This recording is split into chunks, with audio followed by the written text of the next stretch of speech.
Ladies and gentlemen, welcome back to the DCUO SourceCast. I am, of course, Trex, and alongside me is Super Patriot. What's going on, everybody? How y'all doing? And want to give a quick shout out to my buddy Kylix. Thank you so much. I see the video. I will be watching it later. So, it's nothing bad. It's just stuff that's not DCUO. So, hello, everybody. Now, how's everyone doing, huh? It's great to be back, right? Another Friday night, another night with us. We had FNL return. Great to see Meps. And he had Locke on the show tonight. Yeah, it's good to see Locke on there. It's good seeing Locke on there. I had a lot of good conversations with him live. Yes, Locke was a very... You mean, once again, you sat with Spord, Locke, and wasn't there someone else? Wasn't there one other? I mean, you had Jens. You had Jens beside you. You had the whole trifecta there. Jens. I had the community support team with me, pretty much. I had a community manager and an executive producer. You had all the tech guys. You had all the developers. Yeah. Which I loved, by the way. I still loved it. Fun, though. Yeah, it was fun. I got to sit there and listen to some of your conversation. I was involved in some of the conversation with you and everything, with them and all that stuff. I mean, it was a blast. I'm really looking forward to doing it again this year. Really looking forward to going again this year, and I'm going to regiment myself, get my back into better shape this time around. I'm not going to be trying to break in a new pair of shoes this time. It's like, yeah. I'm going to make sure that I can have a lot more fun than I had this time around. I had fun, but my fun was limited on my issues I was having with my back last time. So.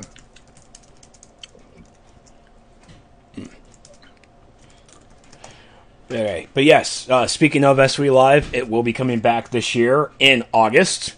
Sales, ticket sales and hotel reservation stuff will be starting on in the spring. We don't know how much the tickets are going to be yet. We don't know about the hotel price or anything. But do remember, or do keep this in mind, that with SOE Live there is a block package with the hotel. So you're actually, when you go to the home hotel, the home base hotel, which is Planet Hollywood in Vegas, you're going to have a kind of you'll have a discount with your hotel room. So you'll have that discount. Flight and everything, good luck. Just price line it, kayak, whatever you want to use. Hitch a ride. Hitch a ride. Start walking. Yes. But of course, Super Patriot and myself will be back for SOE Live. I have actually talked to some of my league members in Suit Up, and they were all talking about they're going to be at SOE Live, so now I'm even more psyched. I've talked to a couple of fans, and they're going to be at SOE Live. It's like, it's going to be bigger, it's going to be better, and our show is not going to have just 3 people in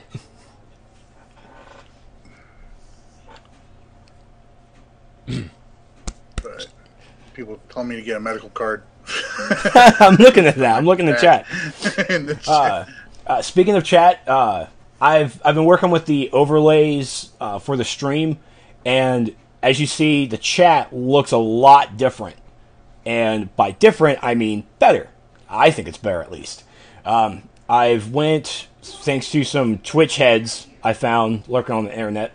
They told me to go to this app for Twitch, and it changes the aspect of the chat box, and it actually makes it chroma as well. It makes it actually transparent. So while I'm actually playing video games, you'll still have chat, but you still won't be distracted by like a black box on the screen. So it's something new coming in. It really doesn't really matter here on the SourceCast because it's always going to be on that side. It's not really going to impede on much, but it's still something work in progress. I'm building towards a better experience for y'all. Especially with all my crashes that I have on the stream. In March or April, I am moving to a new apartment with my good buddy from the Notacast, and we will have better internet. It will be dedicated internet for me and me alone. He'll be using it too, but he's not that bad of a guy. It's only going to be 2 of us, so it's going to be great. Oh, it's going to be so good. But it's going to be better internet, meaning that better internet, better stream quality, no crashes. Crossing my fingers. But that's okay. So we're going to work with what we have right now, which is okay. It's not bad. It could be better. So today's episode, we're going to be talking about a lot of stuff. We're going to be talking about the Armory prices.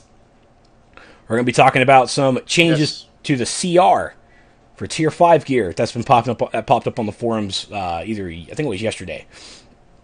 We're going to talk about there's a content difficulty thread going on that I need to touch upon. The anniversary celebration, that's going to be on Saturday, which is tomorrow. Then we're going to talk about the Legends subscription plan as well. And of course, we have Game Update 33 that came out. We're going to review that a little bit, try to get Super Patriot's knowledge on how he felt about it. And then DLC 9 is on test server. I have already done some videos that I'm really happy with, by the way. I'll touch upon that. And we're going to talk a little bit about DLC 9. We're actually going to pull our buddy Kristyana, you say his name better than me. Let's call him Chris. Kristyana. Thank you. See, I'm missing that extra step, that extra syllable. I'm missing that syllable. That's what I'm missing. So leave me alone.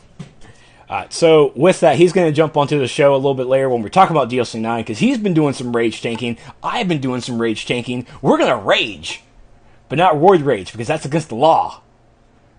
I don't have performance-enhancing drugs while I'm podcasting. And if you do, why? Is that a thing? Can that be a thing? I want to make that a thing now. Just a rumor thing. Just go out. I mean, as we were talking before the show about a friend of mine in the league says, they weren't going to listen to the stream because the SourceCast because we talk too much. You probably could use a enhancer for streaming because you do talk a lot. I mean, but the enhancer is going to make me more edgy, going to make me talk more. Or you're expecting I'm going to crash early so I can slow it down and just you talk all the time.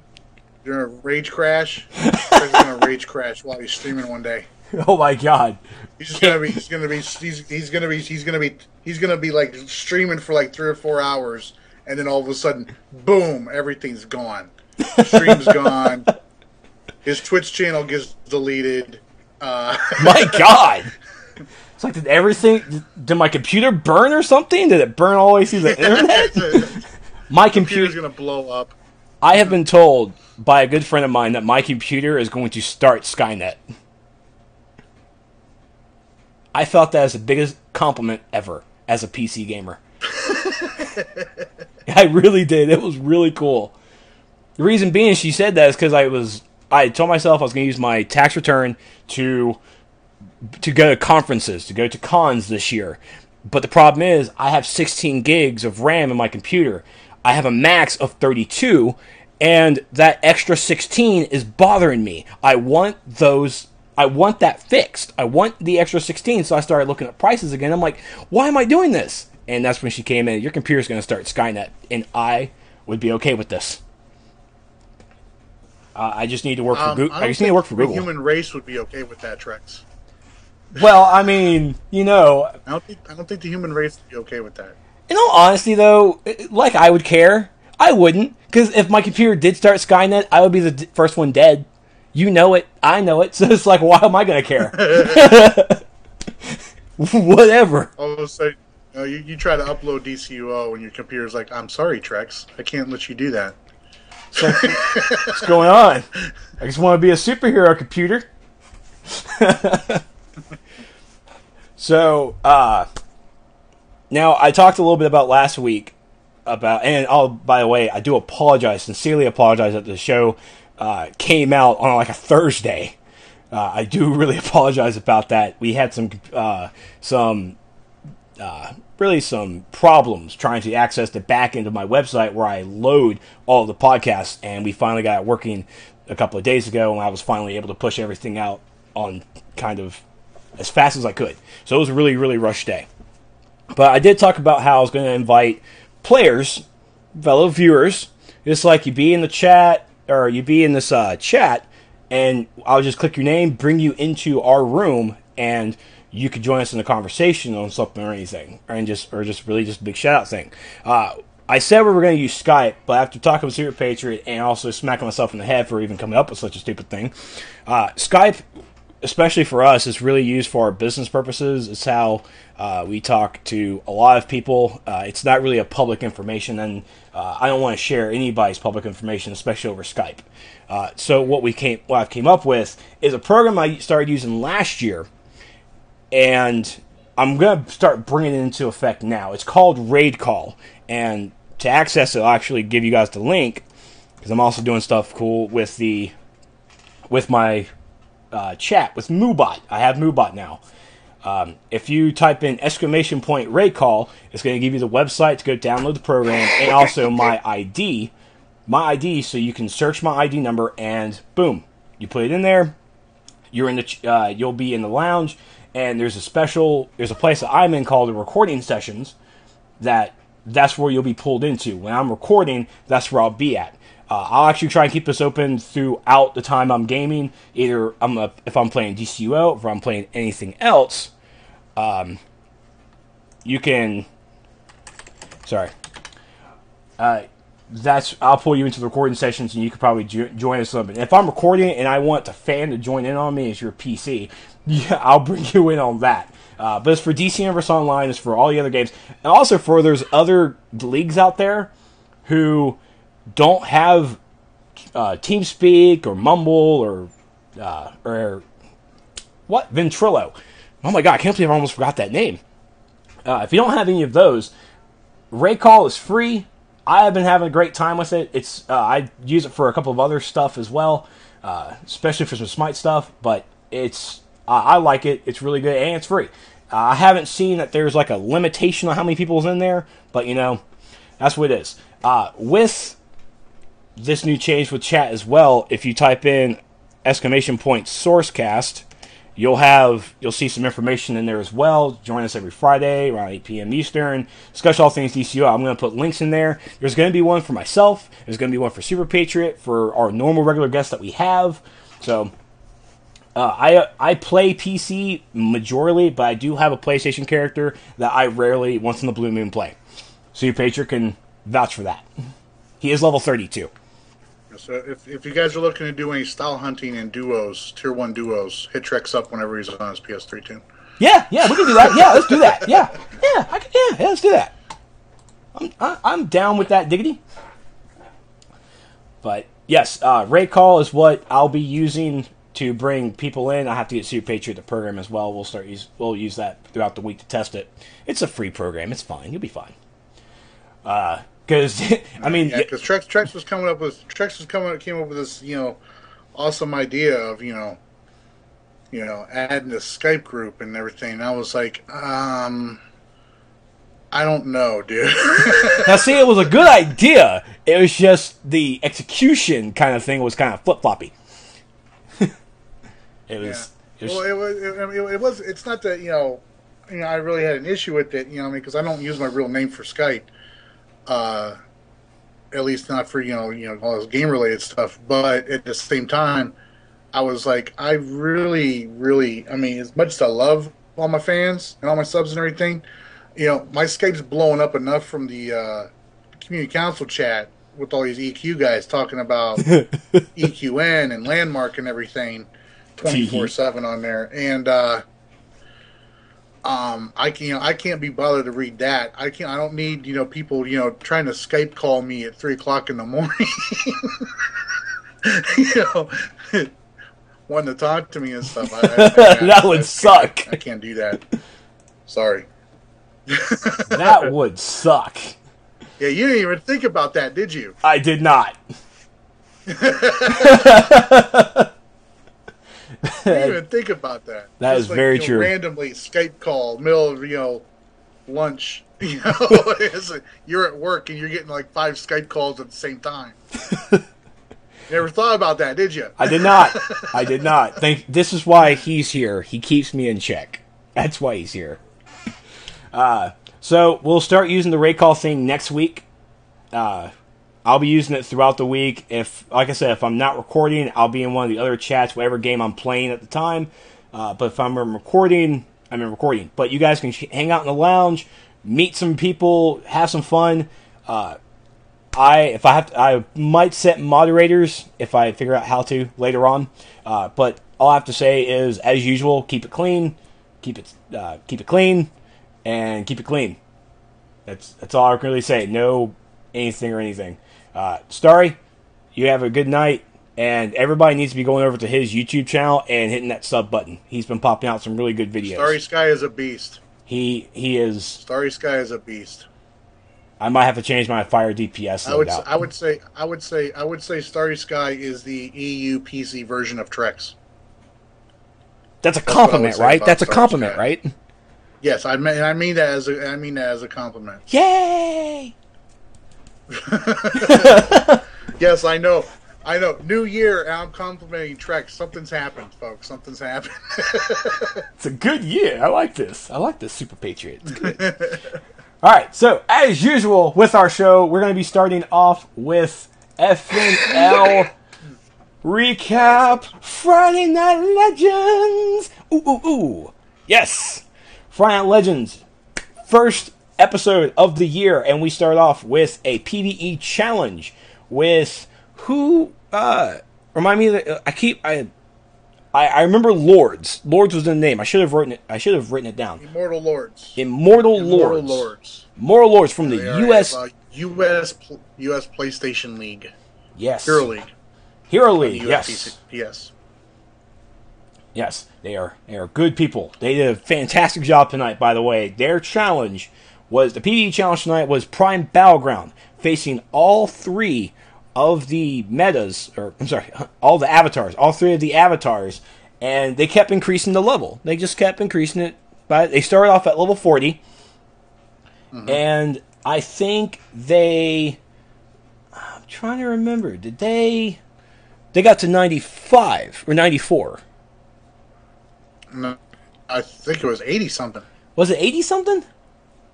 Yeah, I think they put it up to 85, and they got like annihilated for that, and then they went down to 83 or something, I believe, and then I think they went to 82. Okay. So they were really rocking it. They had one loss. They had one loss of life somewhere in there. I know earlier they actually had to bring one person back up, but at the start of it, they were doing really good. Maybe it was because they were like level 40. They got up to level 80. Thank you, Weapon Mechs. Thank you. They got up as far as they did, and they were doing fine. I'm not sure what actually occurred, but they started like losing it a little bit. They lost their momentum. They lost a lot of momentum. Groups were getting clustered together. I don't think the tank was having a hard time picking it up. You had the magic avatar just running around over there to the sides like, I'm picking flowers. Flowers of your dead teammates. Yeah! That's what I felt was going on right there. But it was still... those things, they get, obviously, they get harder and harder with each level. They increase them up there. And so it takes a lot of coordination and everything to do that stuff. Everybody jokes, it's just PvE and stuff, but once shit's hard, it's hard. It's like, and it takes a lot of work. Honestly, I think that, and I'm sure we'll probably get into talking a lot more about this with Kristyana when he gets on, but. I think people need to start looking more and more at the whole way they are setting themselves up for raids, with especially with the new content coming out with DLC 9. I'm thinking, the people need to start looking back at doing the 2-2-2-2 setups based off of what I've heard. I haven't watched. So, okay, here's my thing about the test server footage. All right, I love the fact that y'all are out there and y'all are doing it, especially you, Trex. Everything. I don't like watching it. It's like spoilers for me. You know what I'm saying? Hey, I will completely understand that. I really do. I completely understand that logic. I completely understand it. It's like spoilers for me. So I haven't really. I've watched a couple of videos about the Rage Power. Just showing the power set and everything, and showing the what all the different powers are and potential loadouts for DPS and tanking and everything. But I have not watched any of the playthroughs of any of the content or anything like that. Because, like I said, I mean, it's like going to a site to learn all of the. It's like finding out what the twist is for an M. Night Shyamalan movie before you go see the movie. Yeah, very true. Kristyana said in chat right here, it bugged for them though because Meta's 4-trick and the tech's Bunker Buster weren't shown up on the floor, so they were actually eating that damage instead of actually seeing it, instead of dodging it, pretty much. So something to look into, devs. Just in case, Just and might have been, it's me at the same time. How many people of them were on PlayStation 3? That's I'm not pointing fingers. I'm not. Just it's a logical question. It's like, hey, what were you playing, huh? What were you doing? So yeah. So FNL was still a pretty solid show. We had Locke on there. They didn't really go into. Locke is also the level content designer for DCUO, and we didn't really get to talk much about what he does, or I guess he was just. I'm not saying he was like a seat filler because Jens wasn't there, but I felt like he was a seat filler because Jens wasn't there.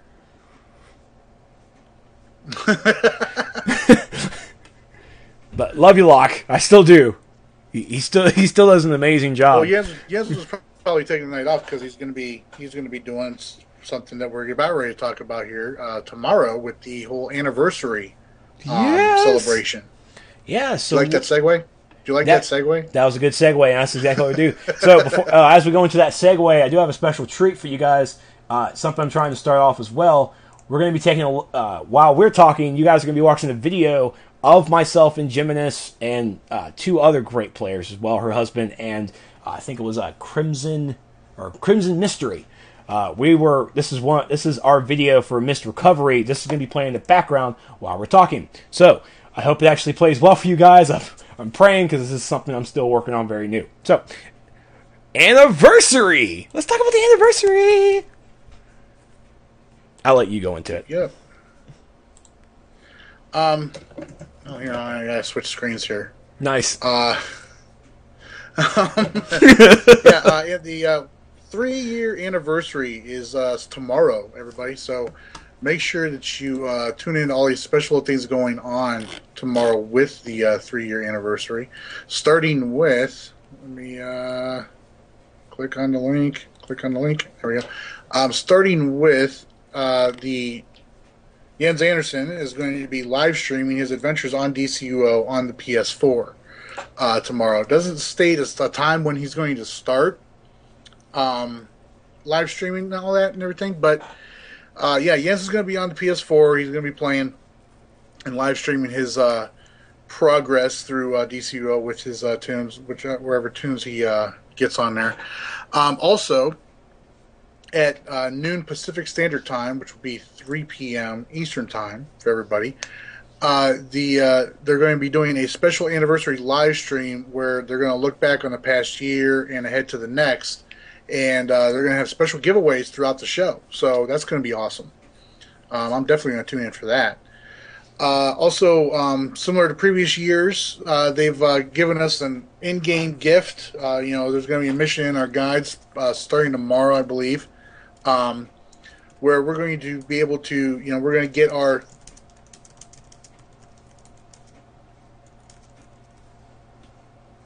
Oh, you still there? I mean, I really like... Right, but when I say I think it was really cool, it's because I really like decorating my lair. It's the old Sims player in me, Yeah. I used to get really, really deep into decorating houses and everything, playing Sims. So, I really like decorating my lair up. And with this anniversary gift, I'm going to get I need to clear out a spot on my wall in one of my lairs because we're getting a special cover art edition or version of a portrait for our lairs. in there. It's the new cover art that they revealed at SOE Live. You know, it actually has Cersei on it. You know, and Wonder Woman, Batman, Superman. It's got all the main mentors on it. There, it's that one big one that you see with the whole battle in the background, and each character is scaled down or like a landscape there. But it looks really cool. It looks really cool. I'm not sure how big it is. It looks huge. It looked huge in the picture they showed. So I'm really looking forward to getting that and putting it up on the wall in my lair. 3 years, man. 3 years this game's been going on. Yes. I'm so happy. I feel like next week we should do like an anniversary thing as well. Just talk about our experience after 3 years of dedicated to this game, talking about this game, doing videos for this game, and I am really shocked that after 3 years I'm still enjoying myself in the game. I'm very happy with the milestone that this game has reached, and ourselves as well. Really happy. Yeah, I may go around tomorrow while I'm playing and sport the 1 year anniversary cape and throw the 2 year anniversary cake at people. You know what? I will do that as well. I will do that on the PC as well. We're gonna have a party.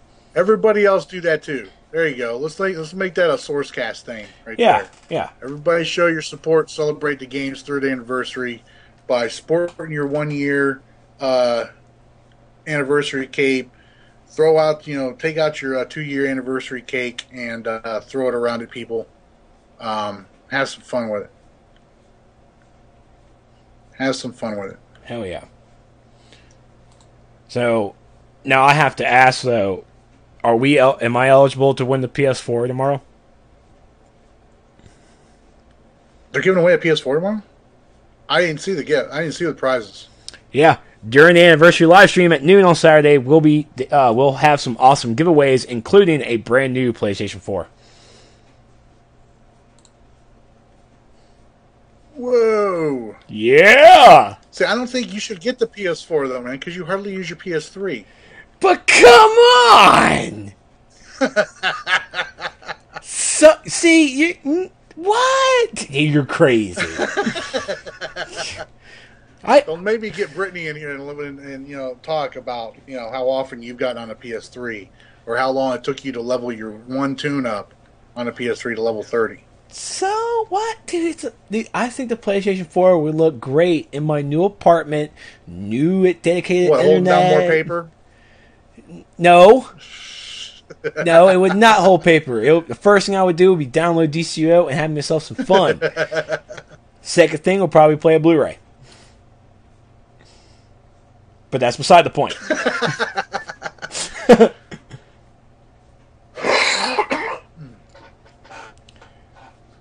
But it's going to be fun either way. What are the other prizes? What are the other prizes? I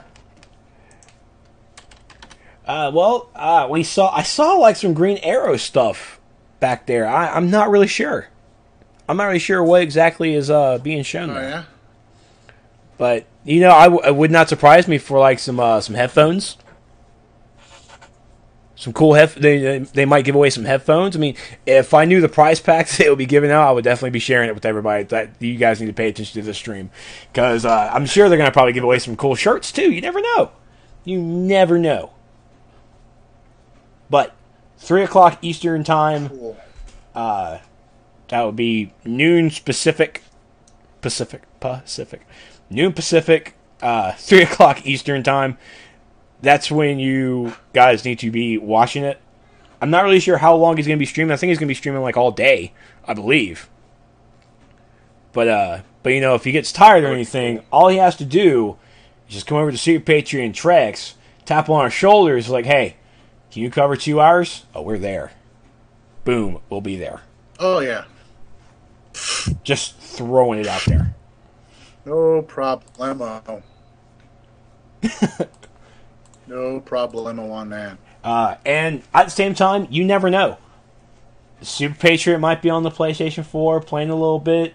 Trex might be on the PlayStation 3 playing a little bit through lag and trying to go through rendering. You never know. You never know who might pop up on the PlayStation 3. Maybe we'll get on there and we'll carry you through some tier 1. Hook up with Jens and we'll carry you through some tier 1 alerts or something. That's right. That's right. I don't know, man. PvP season started up. I'm not PvPing. May pull you into some PvP matches. I'll hate you all. Into some legends. All right. Also, that they've another thing that they just came out with is the Legends subscription plan is back, ladies and gentlemen. It's back. Can I get a what? Can we get a hallelujah? Now, for all the people who don't know, I'm so happy about that too. Right? Oh, dude! If you don't know what the legendary, I'm so happy about that. The legendary subscription plan is a 3-month legendary subscription for $30, $29.99. That equates to $10 a month. So every 3 months, you just pay $30 and there's your subscription. $30 instead of the $15. It's an amazing deal. I'm on that subscription plan. It's great. It's great. It's so good. So if you're looking at becoming a legendary member, honestly, especially if you want to just try it out a little bit, I think dropping $30 for 3 months of legendary, which also legendary gets you access to the PC test server as well for those 3 months while it's open for testing purposes. So I think dropping $30 to experience legendary for 3 months, and in that 3 months you get a real aspect on what you get as a legendary subscriber instead of just dropping $15 a month. You got 30 days. How many times are you really going to play the game for 30 days compared to up to 90 days? So, yeah. I mean, even the legendary plan for us is an amazing deal. And the fact that it's back now for a limited time, you guys need to jump on it. Jump on it. Jump on it. Yeah, definitely get on that. I'll tell you, because that's got to be the best. That's the best subscription plan on the game. Yes, it's so good. So, all right. So, after talking about that, let's bring it down a little bit. Well, not down, but they announced Armories were coming out next week. And with Armories, God. So looking forward to that. Me too. I am like going to shed tears of joy. I see those in my face. Yes. So what you're also looking at is they've also released the prices. Now, at the time I created this little format, which was actually yesterday, but the time that I wanted to bring up onto the format, bring it on the show, they released one price point. They heard the feedback of over 60 pages of people. They released the first price point. The original. Over 60 pages. I think it probably even went up to 70 by now because people kept talking about it, but they realized that there was another thread. So they released the first one, heard the feedback from the fans, heard the feedback from the subscribers, from the people who play this game, from all of you in the community. They listened. They dropped the price. And yet, you still aren't happy.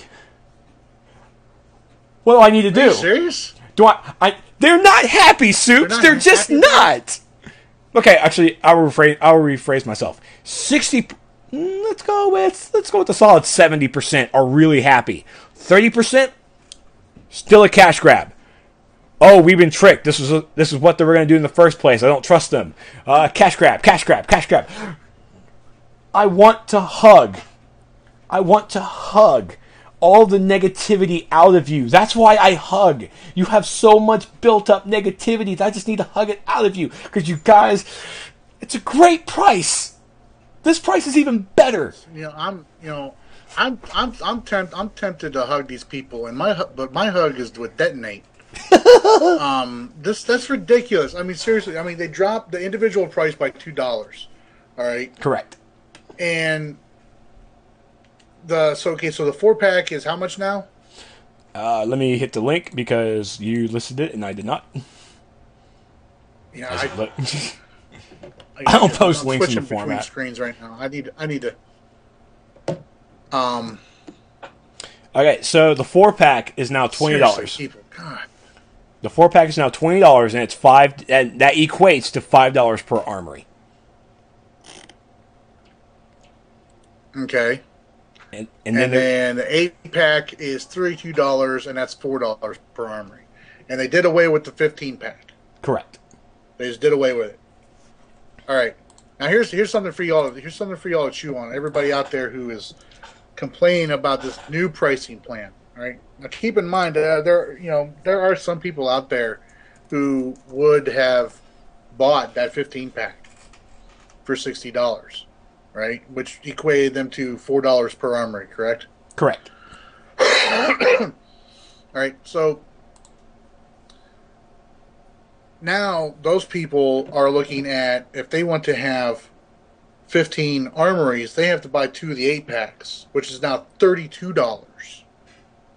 I'm sorry, $32 for one 8-pack, so that's a total of $64. So now you just made those people want to buy the 15-pack, they have to spend more money. Now, do remember as well that you can only have... Think about that for a second. Yeah, remember you can only have... Also... Oh, go ahead. You can have a total of 16 per character.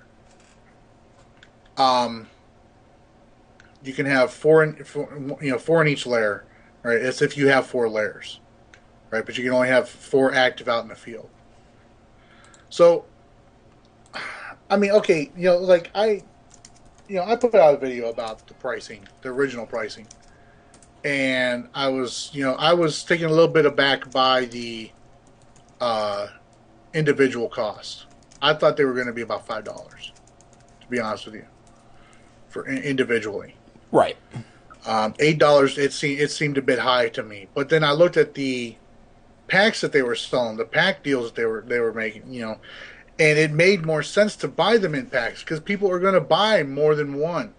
People are going to want to have more than 1 or 2. I mean, me personally, I'm going to have close to 6. If not maybe more, depending on the different loadouts that I end up coming up with for Rage. But I know with Fire right now, I'm going to want to have 6. But then you're still not looking at the other things with that. All right, now everybody was complaining about everybody wanted these armories to be account bound. Right, they wanted to be account bound and redeemable, on all tunes. Well, like we talked about this before. That would have increased the cost for them. We talked about this. Probably would have been close to $10 for each individual armory if you made them account bound like that, to where you could you buy one and redeem it on every single tune. So they listened to the community, all right. They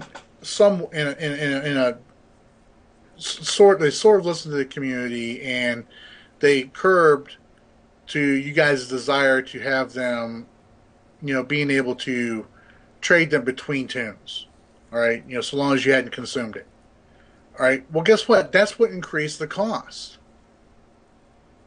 That's what increased the cost for it. If you guys wanted to be able to, buy a bunch and then, share bank them to your other tunes, that's what increased the cost. That's why they originally were $8 each. But now, they've lowered the price on them, and that's a significant drop on the individual ones, $2, and it's a lot closer to the $6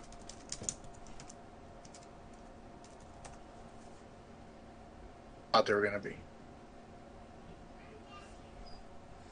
Yeah, I've already made 2 videos talking about this issue, and I just wanted to bring it up because I want to hear Sue Patriot's voice on it as well, and it's just come down to the point of this is exactly what's going on now.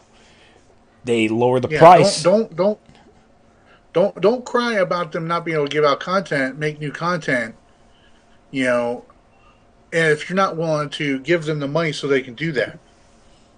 You can call this a cash grab all you want, you know, and honestly, everything they put out for the game is a cash grab.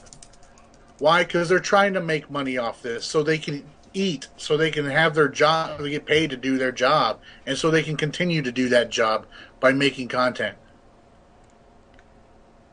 The game's free to play, but I mean, if you want the extras, you've got to pay. And that's another thing, too. These armories, they're a convenience item. They're a convenience item. All right? You're not going to be getting into any, like, game-breaking issues with them and all that. They are a convenience item. They're so you don't have to go back to your respec and, you know, respec every time you want to go from tank to DPS or troller to DPS or healer to DPS or stuff like that. They're a convenience item. They're not necessary to play the game.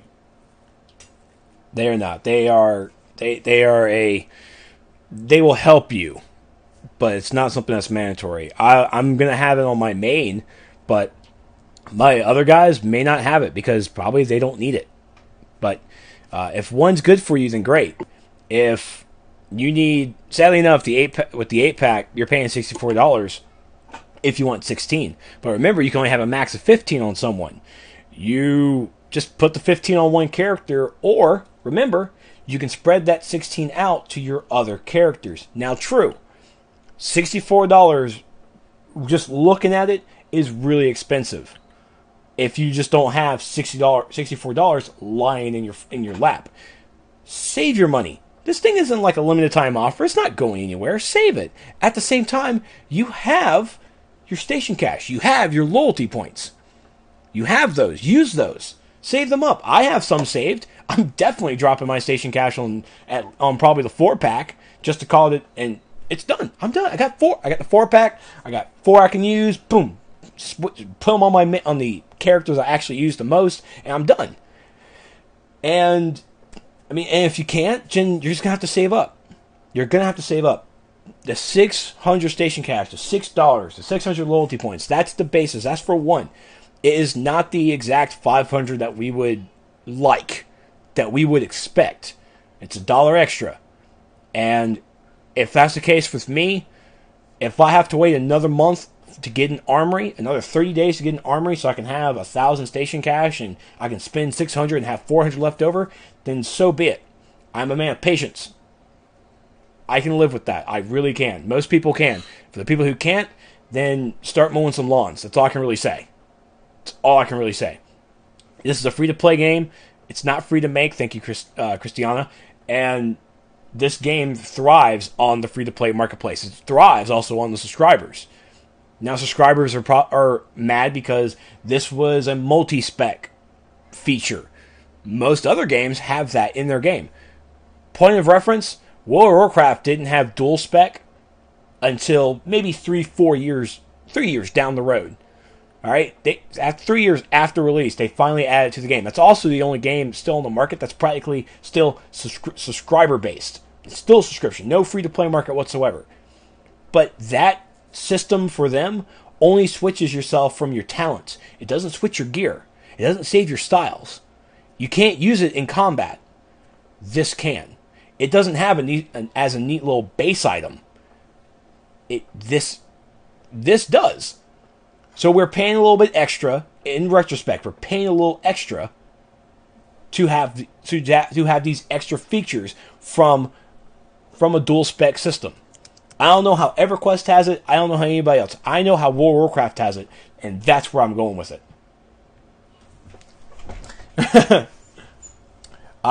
No, the DLC is not out yet. It is on PC test server right now. There is no release date for it just yet.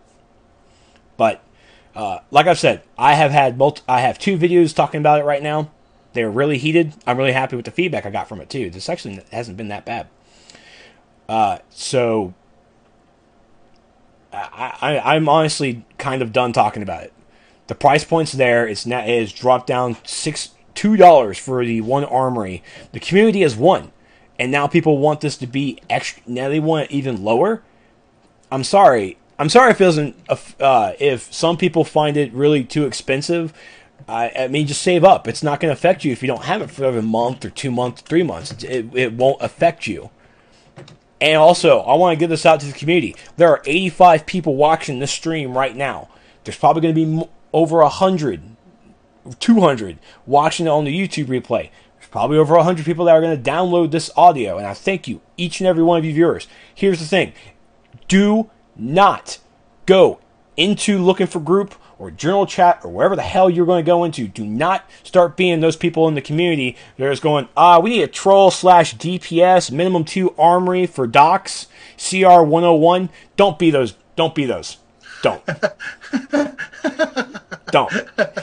You know it's going to happen. We know it's going to happen. But here's the thing. We're 85, couple 200, couple 100.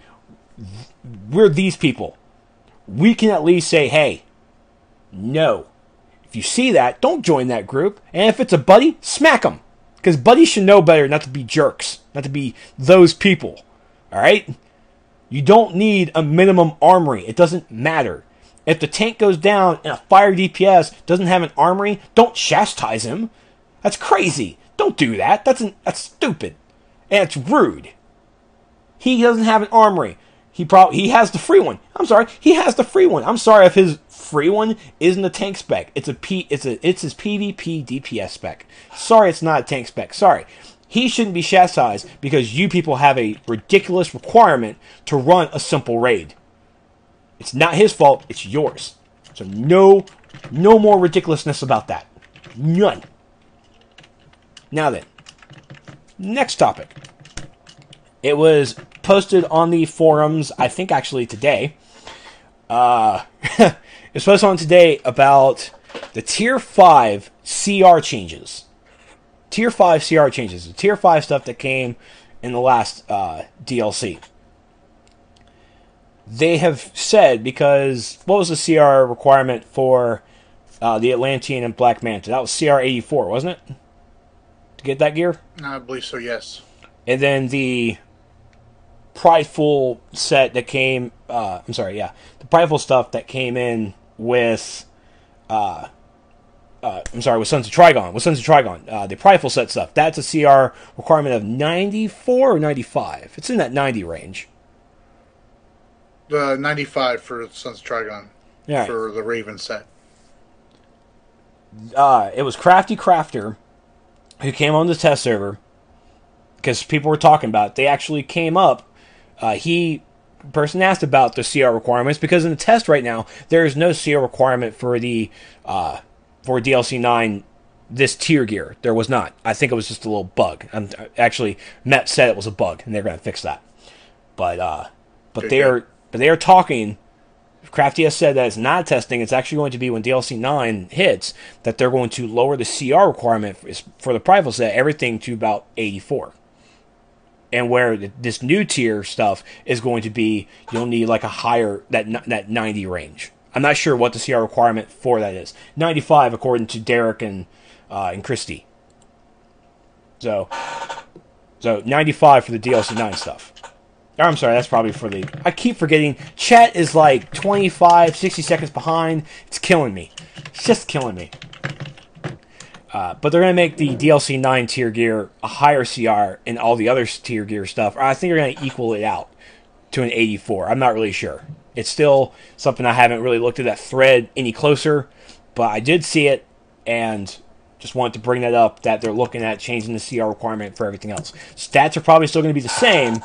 So you can get your Tier 5 Atlantean armor as a hero, but then you'll have your Prideful set as still probably the same CR requirement, but higher stats.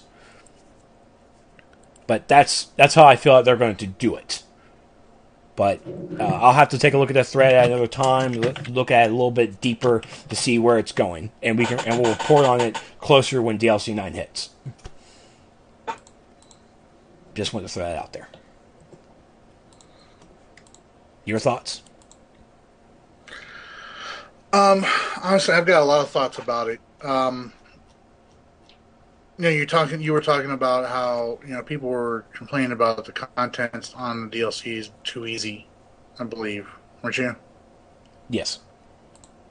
And I mean, a lot of this boils down to, I mean, them needing to set proper CR requirements for the content. I mean, because even though we haven't had a new set of gear introduced since Origin Crisis, um, we're still seeing an increase in the gear. We're still seeing okay, the tier 5, the Atlantean Monarch gear was 85 CR. Mm-hmm. All right, it was 85 item level. Then everything that you got out of Nexus and Wave was 87 or 88. Right. Well, then Sons of Trigon comes along, and that's a step up from the Atlantean Monarch, so that's 86. So now we're seeing a slight increase with DLC 9's gear, which I believe is what's the item level on the gear that you can earn with marks there? For which one? DLC? In DLC 9? DLC 9. We don't know the CR requirements for this gear yet. No, I mean, what is the CR level of it, though? Oh, 85. The item level of it. Yeah, it's 85 item level. 85. Oh, it's 85? Yeah.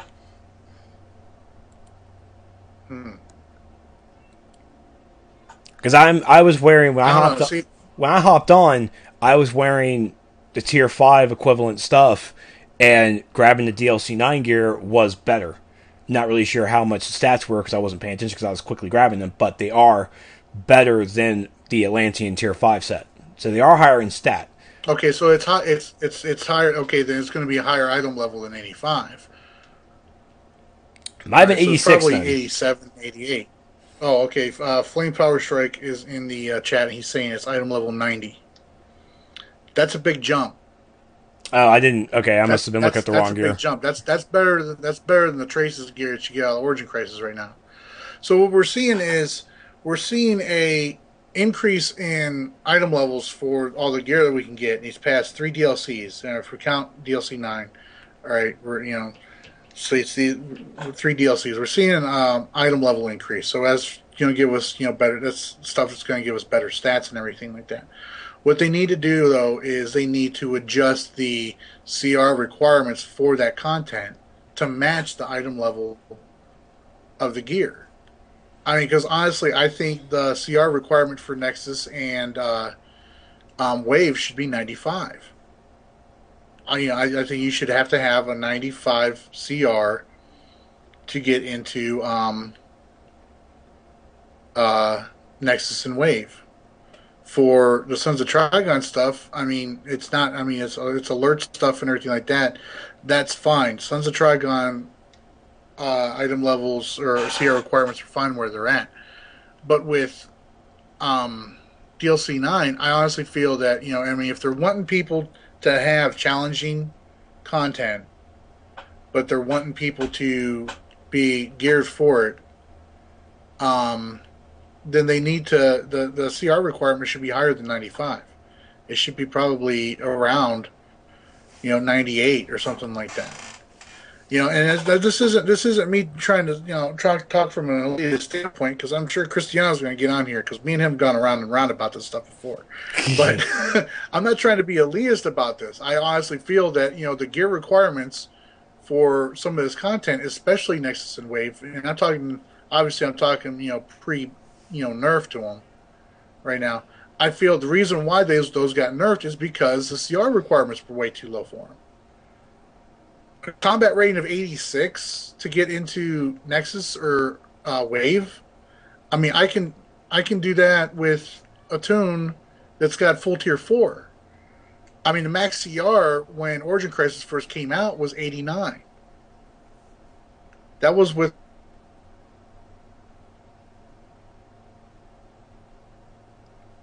You already know my opinion. I mean, it was nerfed to the point of whenever I did as a CR 88, I did fine until the last boss, and the last boss just destroyed me.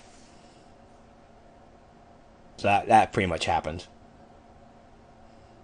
Did we just drop the call? No, I'm out here. Oh, okay. Yeah, Oh, what the heck is that sounding? That's the second time I've heard that. might be because of me. I'm not really sure. Probably the video thing is messing up, So even though it's I mean, muted. I feel they need to.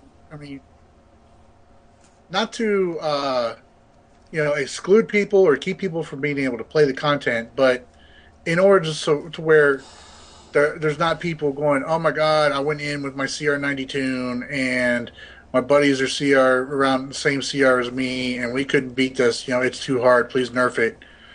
Yada yada yada. Well, that's part of the reason why. Well, I mean, first time I beat Nexus, I was CR95. I had 4 pieces of tier 5, and that was like almost unheard of for a fire tank to be tanking Nexus at that time with that CR and that amount of gear. I mean, honestly, I owe a lot of that to everybody else in the group, especially the healers, for me being able to do that. But, I mean, for a fire tank at that time, in that raid, that was unheard of. So, I don't know, man. It's just, they need to look at the way they scale the content, because the content needs to scale with the gear that's available, not just the tiers of gear that's available. That's just my opinion. Yeah. So again, the CR. No, it's okay. It's okay. The CR stuff is still something that I'm definitely gonna be looking closer into. If, as usual, if I can grab Spittle or Meps or even Crafty Crafter to come onto the show, or if I have to take a day off to get them onto the show, I will definitely grab them to discuss this further. Yeah, and another thing, and not to interrupt you, but another thing they need to look into is how R&D affects your combat rating. Because I have, everybody who's watched my channel, they've seen my electric healer, right? And my electric healer is by no means geared for anything. By no means do I have any skill points on that tune either. I've got like 60-some skill points on that tune. I think I had maybe 2 pieces of tier 4 on her, and the rest was like Amazonian and a couple of like Brainiac Invader stuff from the Battle for Earth duos. And I was able to take just a couple of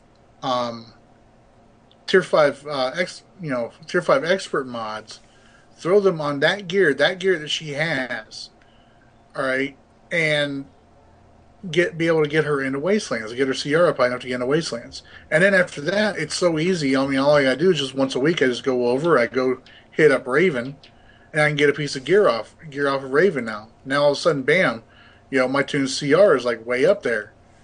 And I've still only got 60 skill points on it. They really need to look into doing something about, how R&D affects your combat rating. And they need to look into some way of preventing people from skipping content like that. Because, I mean, people are missing out on, a lot with the game. And that's what keeps people from staying on the game and playing it. I mean, I know nobody likes the grind. Nobody likes the grind, but newer players should be doing that grind. They should be doing that grind because they learn more about the game as they progress in it, through the levels of content that the developers have provided. I mean, somebody who, walks off the ship and gets their tune to 30 should not be able to go straight into gates to get, all those marks to get them on their way to getting a 70 CR. It just shouldn't be that way. I'm not against, people, trying to help their friends out to get gear and everything like that, but there's better ways of doing it. There's better ways of doing it, and the problem with that is it's not the guys that are helping their buddies out to get geared up that are really the issue. Because I mean, if you've got a friend that's willing to help you get geared up, you've also got a friend that's willing to help you learn the game and learn the mechanics of your power and everything. But these newer players that we're getting are, coming in, not even getting their feet wet, and they're jumping into gates walk-ins and stuff like that. And it's it's crippling the player skill base of all of the community. It really is, and that's honestly, and that is why you constantly see shouts for, 98 CR for Kondak. That's why you see these ridiculous shouts for these really easy raids for CR levels, is because people think that getting that gear is all that matters. So, that's my opinion. Okay. And that was a lot. That was a lot of my opinion. But yeah, they need to look into how all this stuff affects combat ratings. Okay. Well, speaking of a little difficulty here, there was a thread that I want to talk before we move on to Game Update 33. It was called the only reason why the new ops is solo tankable and healable. This is coming off of the video from Odyssey. Love you guys, by the way. Talking about their 8. They did the I think they did the 8-man operation, I believe. And a person on the forums came in. It's like, Odyssey just went solo tank and solo healed on a test server. This operation needs to be harder. And everybody had to come up and chime in about it. It's like, what? The raid's too easy. I haven't been in the raid. I'm going to be in the raid this weekend. I've made plans to make sure I set some time aside to go and do the raid. Do the operation, the 8-man operation. Odyssey, and even in my post, I defended them because, I'm sorry, they are a well-tuned oil machine. I think they had two Pug members, but the rest of them were Odyssey. And this is Odyssey, for crying out loud. These guys are raiders. These are the top raiders in the game. They, they're more on key than a piano. So, and at the same time, this operation's too easy. It's like, okay, this is a test server. It's on test. It's being tested. So you never know. They might increase it. You never know. But that's for us on the test server forums to discuss. It's not the purpose of people bringing that topic to as I always said, over to Gotham City General. General doesn't need to talk about this. People in General forums, if they're testers, if they want to talk about it, they'll hop on the test forums like they're supposed to. The Gotham City is not the place to bring information that's being tested. It's not the place, because the devs are looking at the testing feedback section to see the feedback. If you think that place is something that's too easy, as someone posted today that the 8-man operation was too easy. A mod came in, asked them.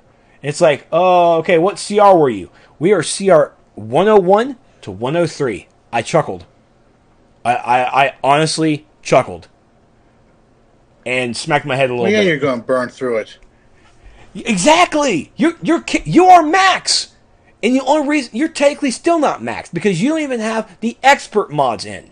If you had expert mods in, your probably CR is going to be 105. You have, congratulations. You are above this operation. You are now pretty much ready for the next beta content.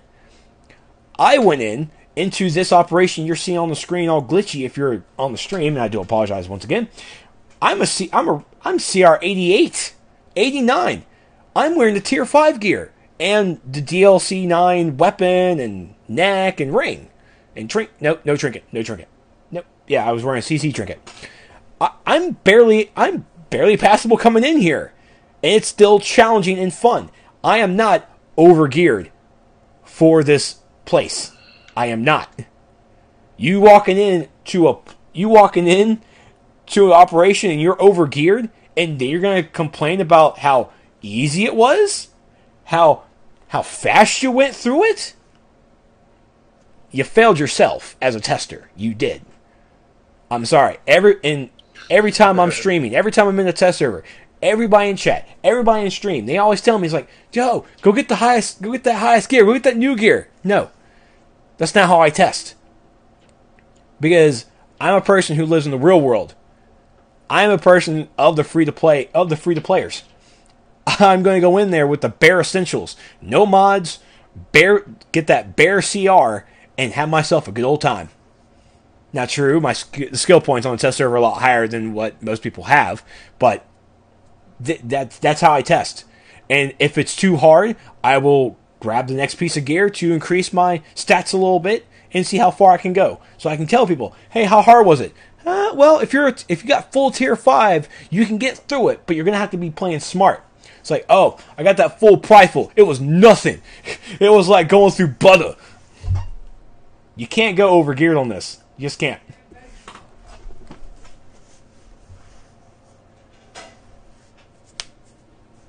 So, it just astounds me. Just astounds me. But yes, I just want to throw it out there and talk a little bit about that, because don't be over geared if you're trying to test. Just don't.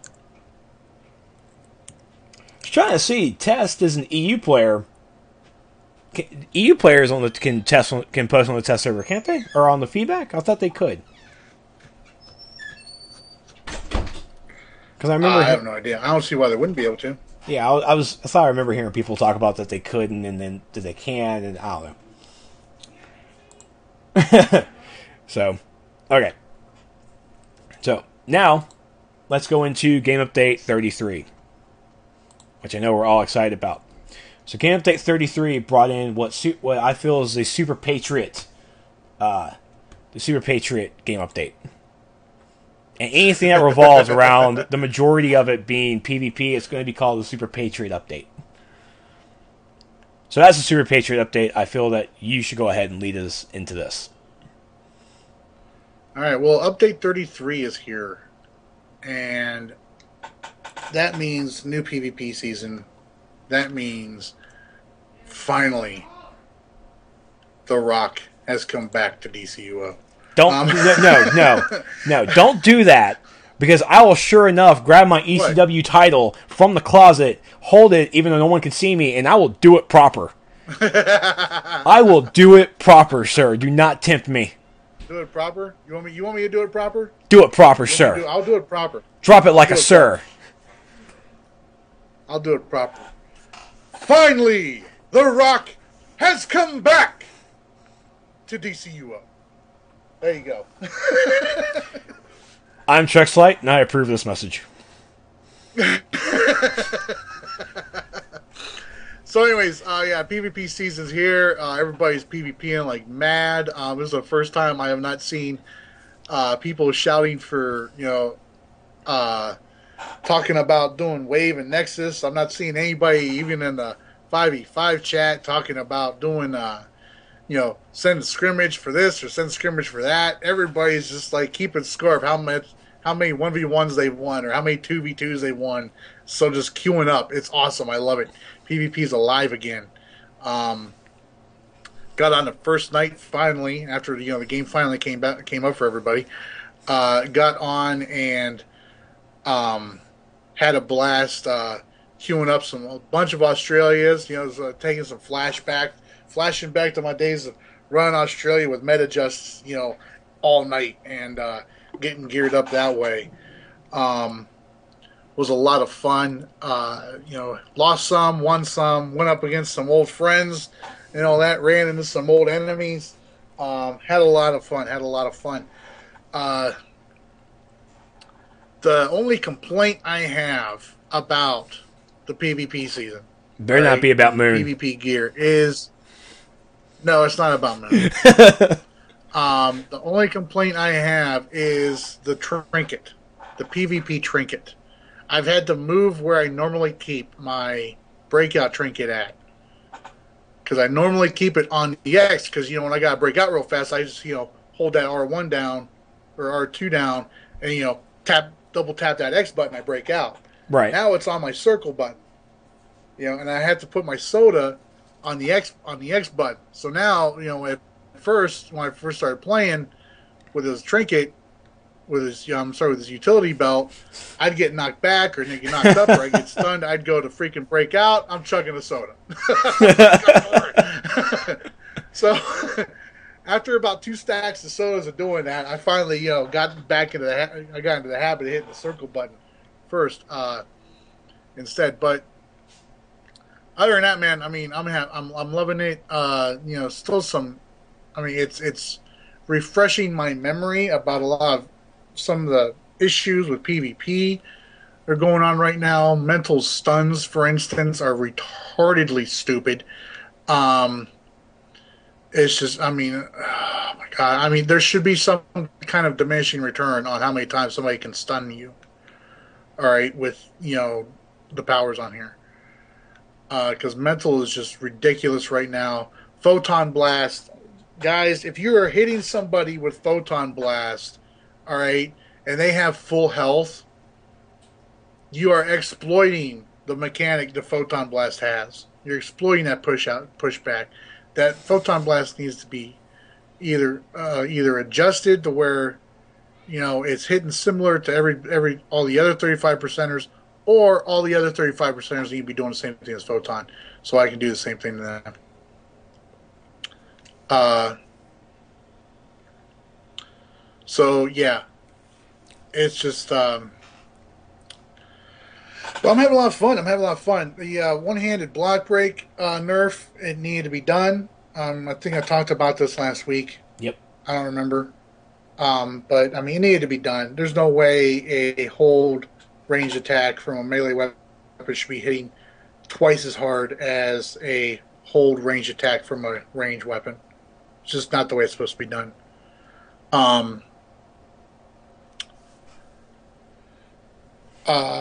But yeah, Trex, you been PvPing at all?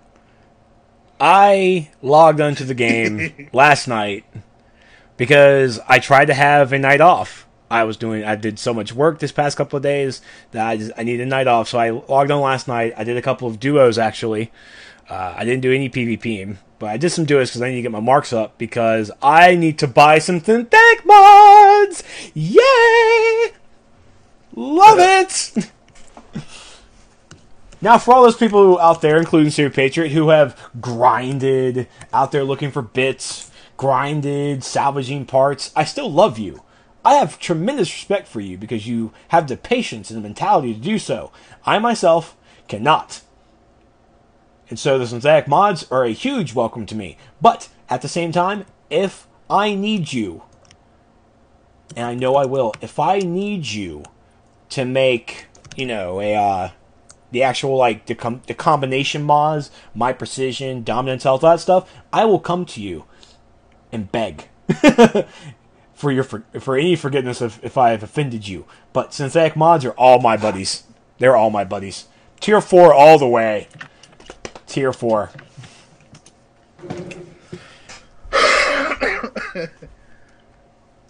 But, well, I mean, synthetic mods, I mean, they have their purpose. I mean, a lot of people were getting tired of farming. So I get that. I get that. The fact that they're not experts though, and they are only one stat, I think that balances it out. It makes it a little bit more fair for the folks that do like to farm, and do like to get those expert mods and everything like that. So I think it's cool. I've got no problem with it. Thank you. That really means Because a lot. I've got better mods than you do still. That's okay. I am okay. I am perfectly fine with that.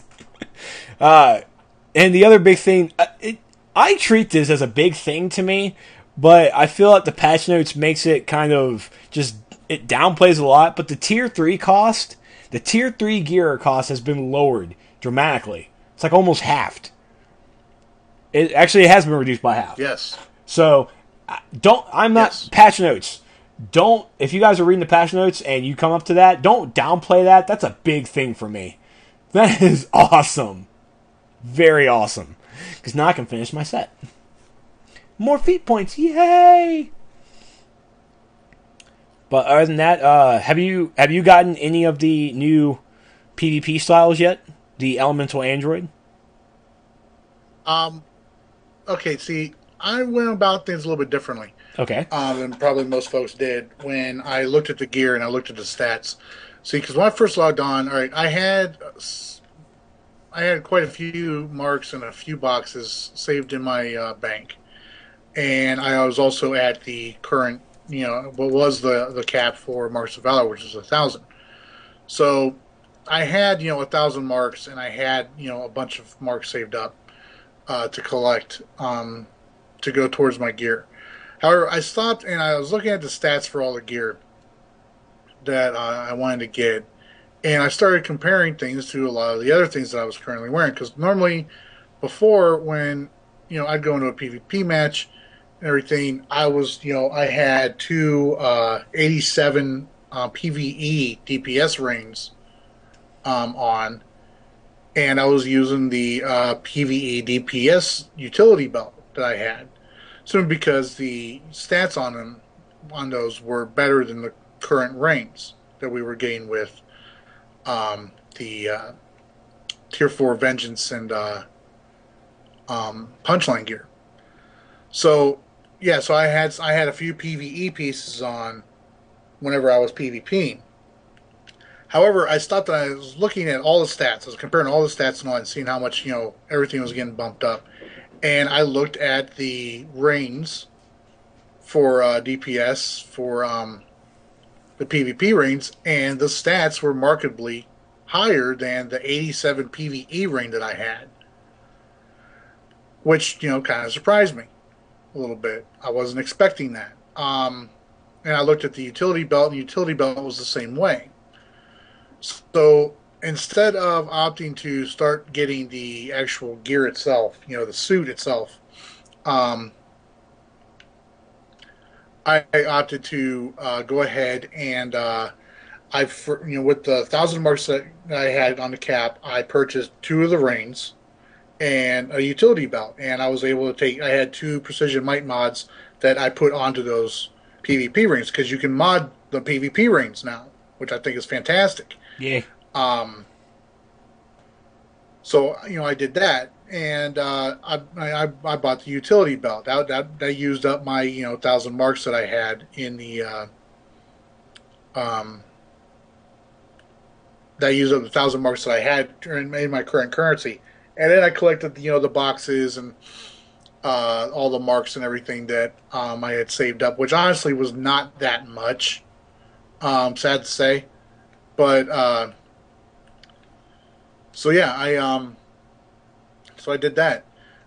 So we went into PvP and everything, and I was looking at the gear, and I was looking at the stats again. I was contemplating what my next piece is, because I always try to buy the most expensive ones first, and then work my way down, because you end up getting the gear faster that way. It just feels that way. Feels like you do, at least.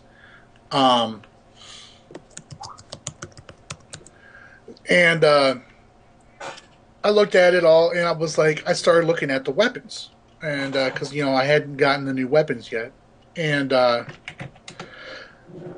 was sitting there and I was looking at them, and I started comparing not just the stats between the weapons, and what the weapons do differently when they're equipped, but I started looking at the actual bonus that you get when you're using them in PvP.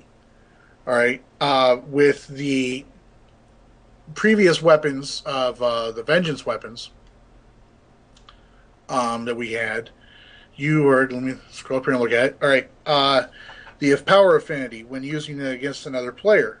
Okay, it added 1296 precision to inflict 207.5 DPS against another player. All right.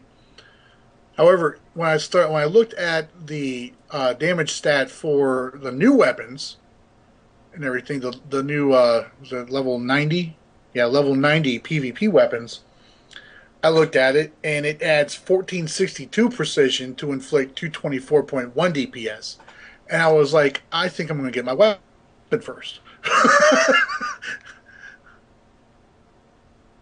So that's what I got. Now, next piece I'm getting is the chest piece, and then we'll go from there.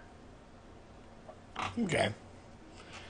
Now, of course, I mean, I agree that some people are saying that the cost for the new PvP stuff is quite a little high, but I mean, it's going to get higher. But I do like the fact... there's no lockout this time. That's very There's no true. lockout this time, so there's no limit on how many marks you can get in a day. I mean, you can get on. You could get on the game, and you could freaking PvP from the end of server maintenance, in the morning until server maintenance the next day, and earn the same amount of marks, if you win, or the same amount of marks if you lose. So I mean, I think it's fantastic. Now I'm looking at the patch notes as well, and they still didn't change the Speed Force Spectrum inspired by Flash in this little style vendor PvP thing. They still have the Tier 1 meta PV. I'm laughing right now.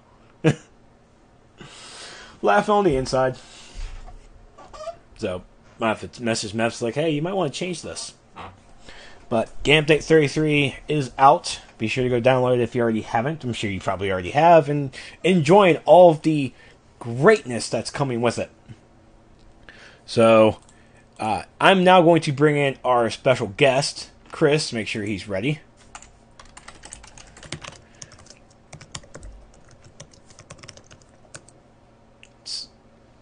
Let me make sure I give him a heads up. He might be using the restroom. It happens. Okay, he's ready. All right, add him to call.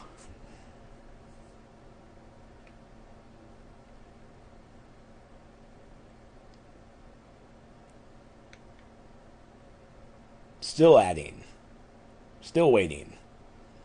Still adding to call. Pick up the phone, Kristyana. Let's go. Pick it up. Hello? Hello? Hey, what's up? There he is. Hello. Sorry, I had to pause the live stream there for a second. Oh, well, that works too. I normally just Echo mute with it. 40 seconds behind. Is it 40 seconds? Between the 20 delay and everything else, by the time I hear it back, it's quite annoying. So, actually, yeah, let me mute that. That's a good idea. Yeah. How's it going, everybody? Happy New Year, Merry Christmas, all that jazz. Happy New Year to you too, sir. All that jazz. Who else wants to watch Chicago? Hope you guys had a your good one. computer issues all taken care of now? I've seen, like random snippets of your conversations, with the community council talking about your computer problems you've been having, and Poor guy. I know. I was starting to feel bad. Yeah, it was, I kept having this random hardware issue, and it just finally ended up being the motherboard was going bad. And it was one of those slow, painful deaths. Like, the RAM kept dying. Like, I had to keep removing sticks. I replaced them. They still went out. So I finally just bit the bullet and built a new computer. And it's working great. Terrific. Awesome. So, we brought Chris in because Chris actually brought it up that he wanted to talk a little bit about rage tanking, or the rage power set. And Oh, it's fun. oh, God, is it? Oh, God, man, it's just so... I mean, what you're watching right now as the video skips is me actually playing as the Rage Tank in this operation, and as it skips on and on in the stream. But when it goes on YouTube, it's going to be seamless. It's going to be great. But you can also watch the video on my channel. It's the Miss Recovery operation I did with Geminis and our group. So... Nice. Give us the scoop about on rage tanking, you guys, because I'm switching. You are? Right now it's. I probably will be too, honestly, if they get it working right. Yes. Yes, as normal, there's a couple of bugs and everything that needs to go on. What stat does dominance? What stat does the dominance affect for rage tanking? Well, it's really interesting because it applies to health, but it applies dynamically. So if anyone playing remembers what it was like before Update 6 with Fire, you used to gear buffs. And Rage is able to do that now. So what you do, it's 2/3 of your dominance gets added to your health when you cast a power per enemy that's around you. So I was just playing around with my new gear. I've got like 10,000 health normally, and in a group of mobs, I can boost it up to about 50,000, which is pretty dang broken. But it varies though, because you That's only a get lot. that when you're. Well, I did notice. It did varies notice in quite the a bit though, video. because you only get that when you're around.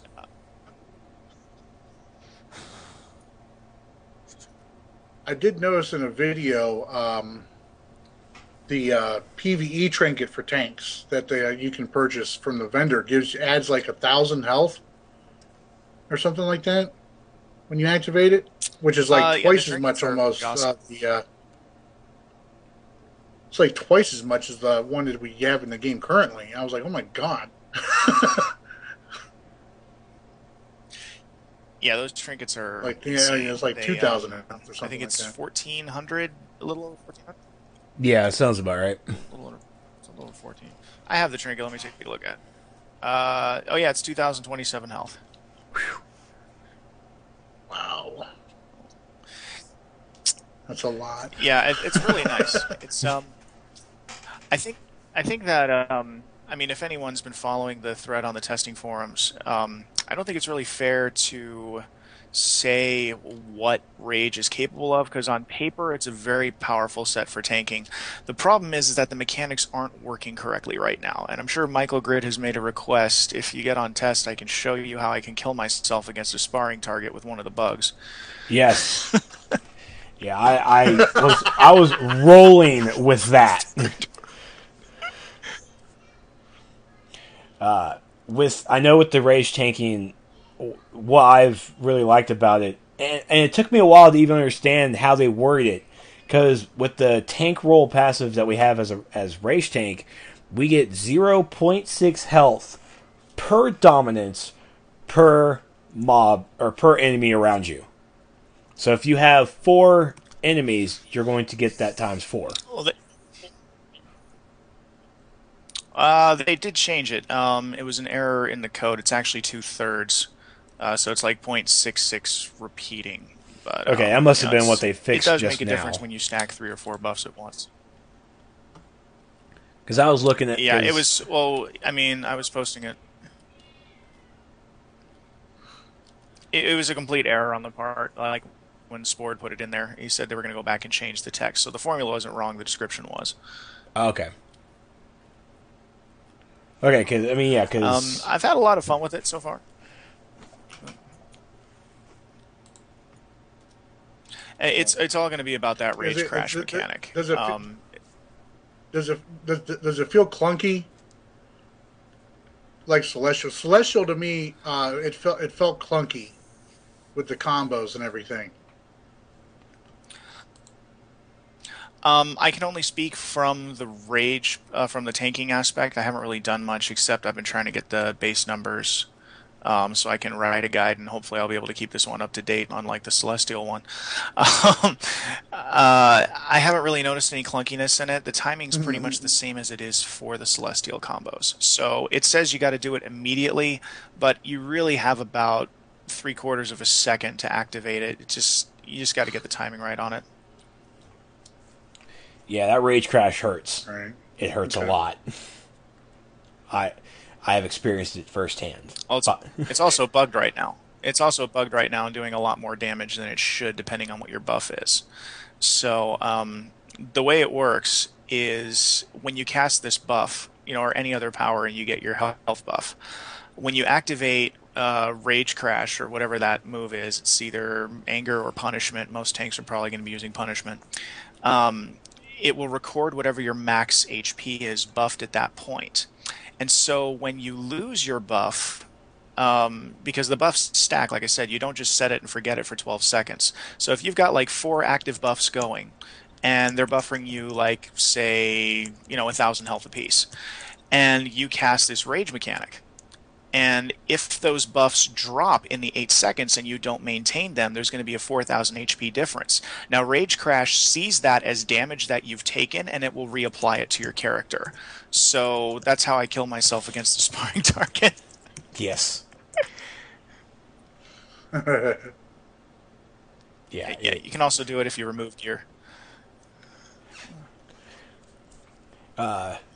So what? Even with all of these bugs, I can actually say I actually put more points into anger than punishment. It's I guess the moves for anger really worked better for me, especially with the supercharges, because the supercharges and punishment didn't really seem tank worthy. Even the supercharges and anger aren't really. Wow, you're lagging out bad. Yeah.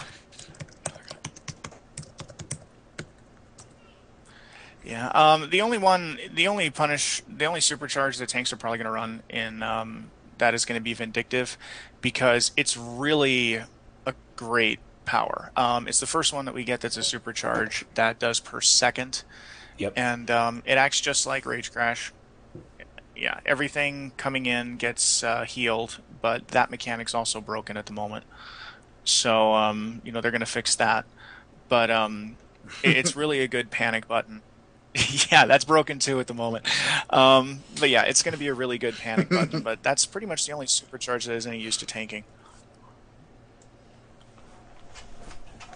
Yeah. I mean, with my experience with the Broken Rage, and one thing that I have experienced is the ability Ferocity and Ire. I know Ire actually gives you a resistance, doesn't break you out, but with Ferocity is supposed to break you out, and Ferocity does not break me out when I fall down like Burnout would do for me as a fire tank. And when I get knocked down, that ability is just shattered. So I'm like, oh, that's a bug. That's gotta break me out, right? Yeah, both of them should be breaking you out. But like Sport said, that there were some issues with that, and they were also going to be changing the other breakouts in the other power sets to behave the same way. So we're no longer going to have 4-person breakouts. Everything's going to be an 8-person breakout now. Okay, that's cool. So that's nice. That's good for the other tanks. Are they going to do that with the other tank powers too? Yeah, that's what they mentioned. Earth should be doing it. I believe they're changing Unstoppable, but because Unstoppable is the only breakout, they only have one. But yeah, Ices should have all 8 team members now, and both the Fires should be all 8 teams. They didn't say when they were going to do that, and hopefully it'll be in the DLC.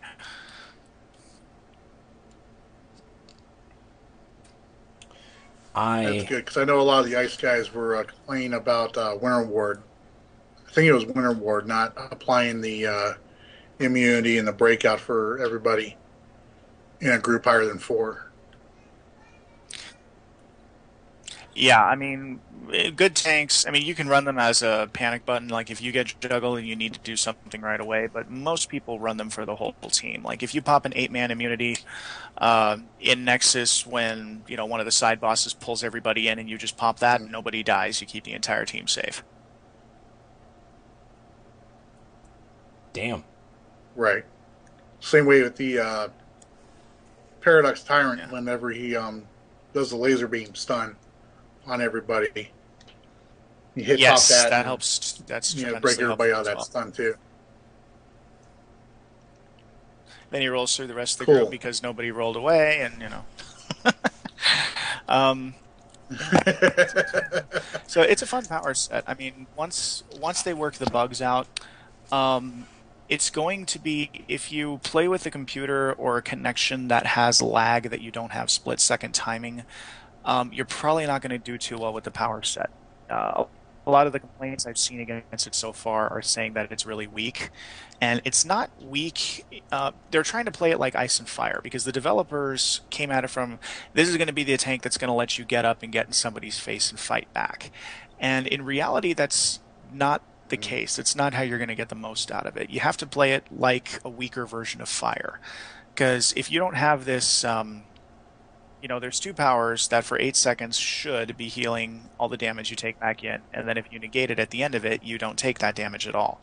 But during those 4 seconds, when you're not, you don't have pretty much any additional buff worthwhile. You don't have a defense buff, you don't have an absorption buff, you might have a health buff, but that depends on what enemies are around you when you cast your powers. Like in a 1v1 boss fight, you're always going to be lagging behind. So it's actually the weakest of all the 4 tanks when it comes to being able to absorb damage. So you're going to have to play it like a really squishy. You're basically a DPS wearing tank gear during those times. So I've found that, but that you got to like get the timing that down sounds right like something on that needs to be different fixed.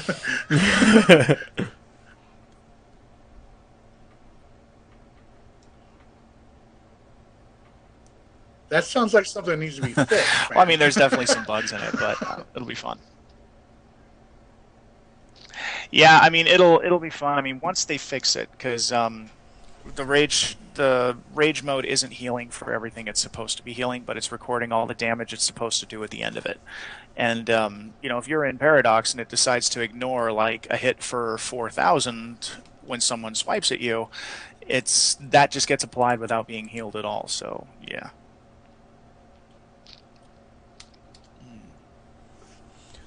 Now, have they talked Where you about? guys at? I can show. Well, yeah, I can't really. We can't get on the game because it messes with the stream. Yeah, But yeah, you're lagging like crazy too. I'm only getting like every other word. jeez. Oh yeah, I can't wait for that. Can't wait for that good internet. Now with the rage crashing, there are abilities like the number one ability I always use is outrage. With outrage, it actually ignores the rage crash. Now, have they talked about they're going to work on the timing of that? Timing it with rage? I don't think so. One of the things that's interesting is in DPS mode versus tank mode, a lot of the powers have different cooldowns, which I can't remember them doing that for any other power set right now. If you have, like, for example, Eviscerating Chain, which is the 35% finisher, in DPS mode it's spammable. But as a tank, it's one of those moves that cancels out Rage Crash, so it has the exact same cooldown as all the other powers that do it. So it really depends on what you want to do. Like, I tried using Outrage for it. The problem is that Outrage and the other canceling move that people use, which is Revenge, they lunge you towards the target. And I don't like that because if you're lunging because you have no choice, like you have to hit the Rage Crash cancel because you're about to get hit for, 20,000 damage if you don't do it. But at the same time, the only thing you can lunge against, okay, I have to lunge against the boss and he's winding up for a one shot. Like, what do I do? And if you lunge, it's kind of the same reason why people didn't like Hard Light for a long time because their pot moves were lunges. It puts you in a position where if you're not tanking directly in the boss's face, it can put you in quite a bit of trouble. Yeah, see, with that thought process yeah, now, I mean, there's 4 I'm moves going that to change cancel it. out the Rage Crash, and they all have the same cooldown. Yeah, I mean, I tried them all. There's one other. There's Plasma Wretch. There's no combo. There's no nothing. You just puke plasma all over something. It's a cool move, but I don't really see it being useful as a tank because you have to spend so many skill points to get down to it that you want to put in. I'm sorry, power points that you want to put into other abilities. Yeah. Yeah, I might just go with Eviscerating Chain because Eviscerating Chain is a single target pull, so it does help out. But Plus, you can still get the finisher, which is not bad because I see it looks like dominance and health isn't going to be as important for rage tanks as they were for the other 3. So I see a lot of people, like the way I'm spec now, I'm spec DPS, like all the DPS innates. I haven't really bothered with the health and stuff. I haven't noticed any real impact on my survivability, but if you've got that, or if you've got a precision buff, and you can still do that 35% finisher, and that's precision based. So that's another nice little deal with the Eviscerating Chain that you don't get with the other ones, is it counts as a finisher. That's neat. Because I was confused. I was a little weirded out that a 35% finisher was like a tier 3 move instead of a tier 5.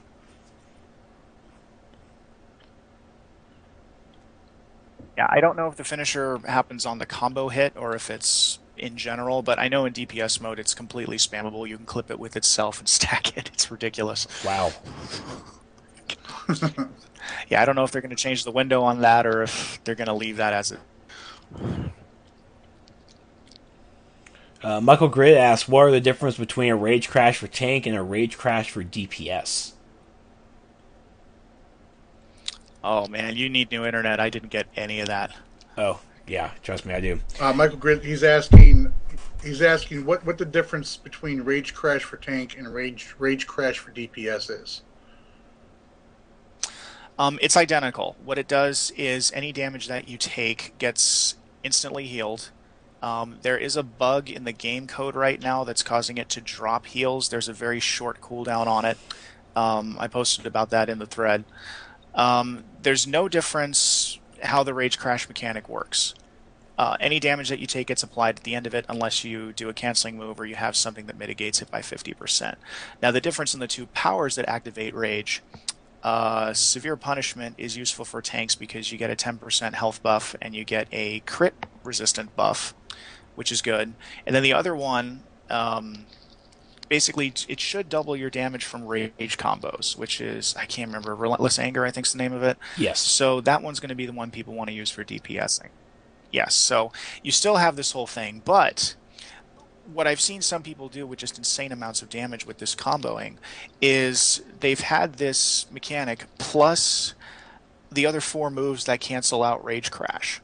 So it's almost impossible as a DPS if you run that loadout to actually get hit by it because you're always going to be comboing into something.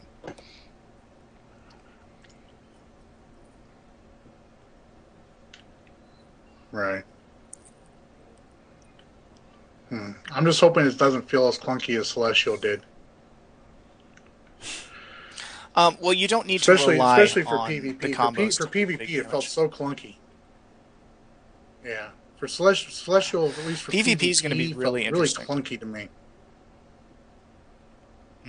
I don't really see too many players, unless they fix it. Now, this is all theory craft because I haven't gotten any PvP on the test server yet. But one of the things that happens is I don't think it's going to be as overpowered as people are thinking it's going to be in PvP. Because when you have that Rage Crash, from the time you cast the power, you have 8 seconds, and you have to cast that other power on the 8th second in order to keep from getting all the damage applied to you. Now, if you're in PvP, it's very visible when someone's got that buff on them. It's this giant, like, aura that comes out of their chest that's almost as big as the character. So all you would have to do is focus on, and it gets more powerful the closer you get to crashing out. All you would have to do at that point is either just stun somebody or lock them down or encase them or something like that, and they'll end up killing themselves because they won't be able to cast that mitigation move. So I don't really see Rage Crash being too big of a mechanic people are going to use in PvP.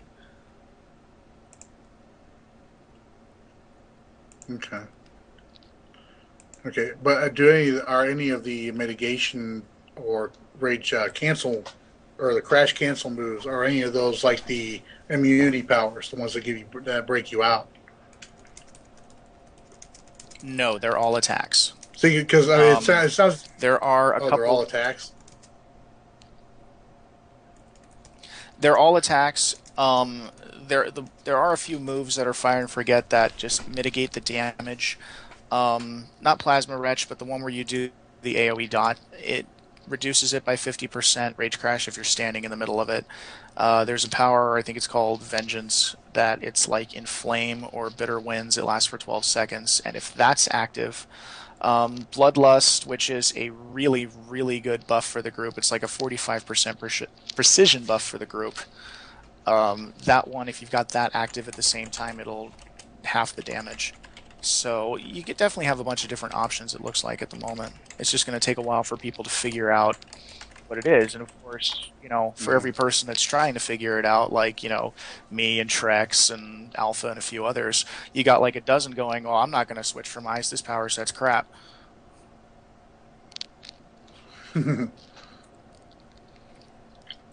Right. All I know is I'm loving. So, I should have the. It's so much fun. I should have the numbers for everything soon. I got about half the damage base values in the anchor tree done. Then everybody else got on, and I couldn't find an unoccupied sparring target to test it on. And then once I did, I figured out how to kill myself, and well, that's what I did for the rest of the night.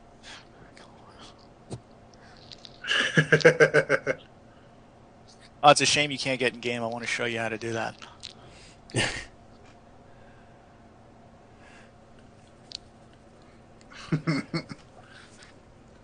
But yeah, it's helpful. It sounds like we already, just, though, that... we like testing it. Mm-hmm. Sorry, go ahead. It sounded like even before. It sounded like they had said basically that was the case anyways. If you didn't avoid the rage crash, was that you'd end up accidentally killing yourself if you didn't mitigate that damage coming into you at the end of the rage. So yeah, but doing it on a practice dummy, that shouldn't be happening.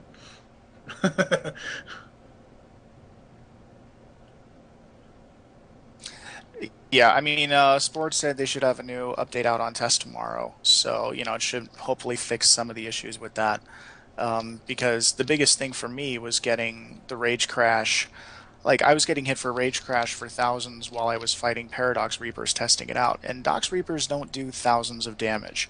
So we figured out that it had to do with the way that it calculates damage at the end of it, and then it was also working the other way too. When I was fighting them, I was getting healed for like 3,000 at random moments because the buff would drop and it would think that I was taking damage.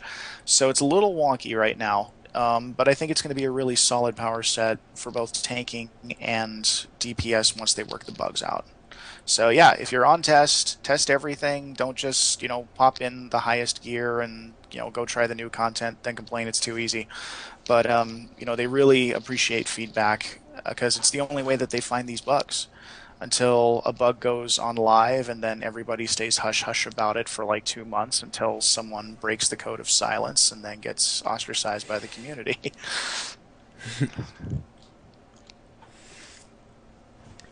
Yeah, I know when I was rage tanking in those operations, Jimmy was doing a great job healing me, but then it was just that one time I was taking so much damage, I popped my my Severless Punishment, and I was like, great, getting healed, and I got knocked down, I couldn't get backed up, my rage timer my heartbeat was pumping, I'm like, fuck, I'm gonna rage, and I rage crashed and died. Just took all that damage instantly from my rage crash.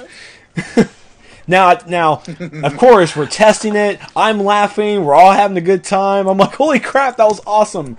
But in a raid scenario, I'm probably sure people's like, what the fuck is your problem? Or you suck as a rage tank. Can't wait for those. Noob. Yeah, I mean, Trex noob. I can't wait to test it once they actually fix the mechanic, because there's two different schools of thought. Yeah. There's two different ways that you can go about it. You can either try to time it, or you can try to turtle, and you might be able to try to turtle and use one of those 50% mitigation moves. It's really going to depend, because you can either say, okay, for sure, I'm only going to have half the damage of Rage Crash, or I can take a chance and have all of it applied. But until they fix that code in the engine, or the error in the engine that doesn't register heals in real time, there's going to be no real way to test that.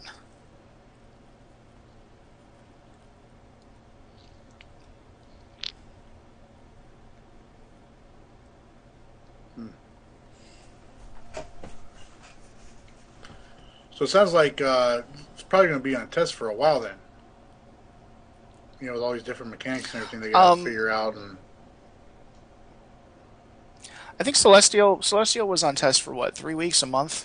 About it a was month. up for a pretty long time compared to other DLCs. It was on there for a while. So at least this time, they actually take the time to test out, and I really have to applaud the team for the changes they've made in that aspect the last couple of months. Because if you remember, I think it was like the previous DLCs, they were only up for, TLC 3, like Battle for Earth, Lightning Strikes, and some of the other ones, they were only up for like a week on test, if that. And it wasn't so much we're trying to get feedback, it was almost used as a legendary preview server. And I had some big issues with that. I brought that up with them at SOE Live. I said, you don't really restore much faith in the community when people are reporting these bugs and you're going, let's hit it on live. and go next, which is why I'm really happy that they said, okay, the DLC will be coming this winter, or the DLC, we're looking at by the end of the year. Like, they try their best to make deadlines, and it sucks when something gets pushed back a week, like Armories. But the potential to have something broken, I would personally just rather wait the extra week or two and make sure the stuff we get's going to work compared to what's been released in the past. Yeah, I'd rather. You guys remember all the bugs I'd that rather get something that's working. Cal was running the ship. Something broke.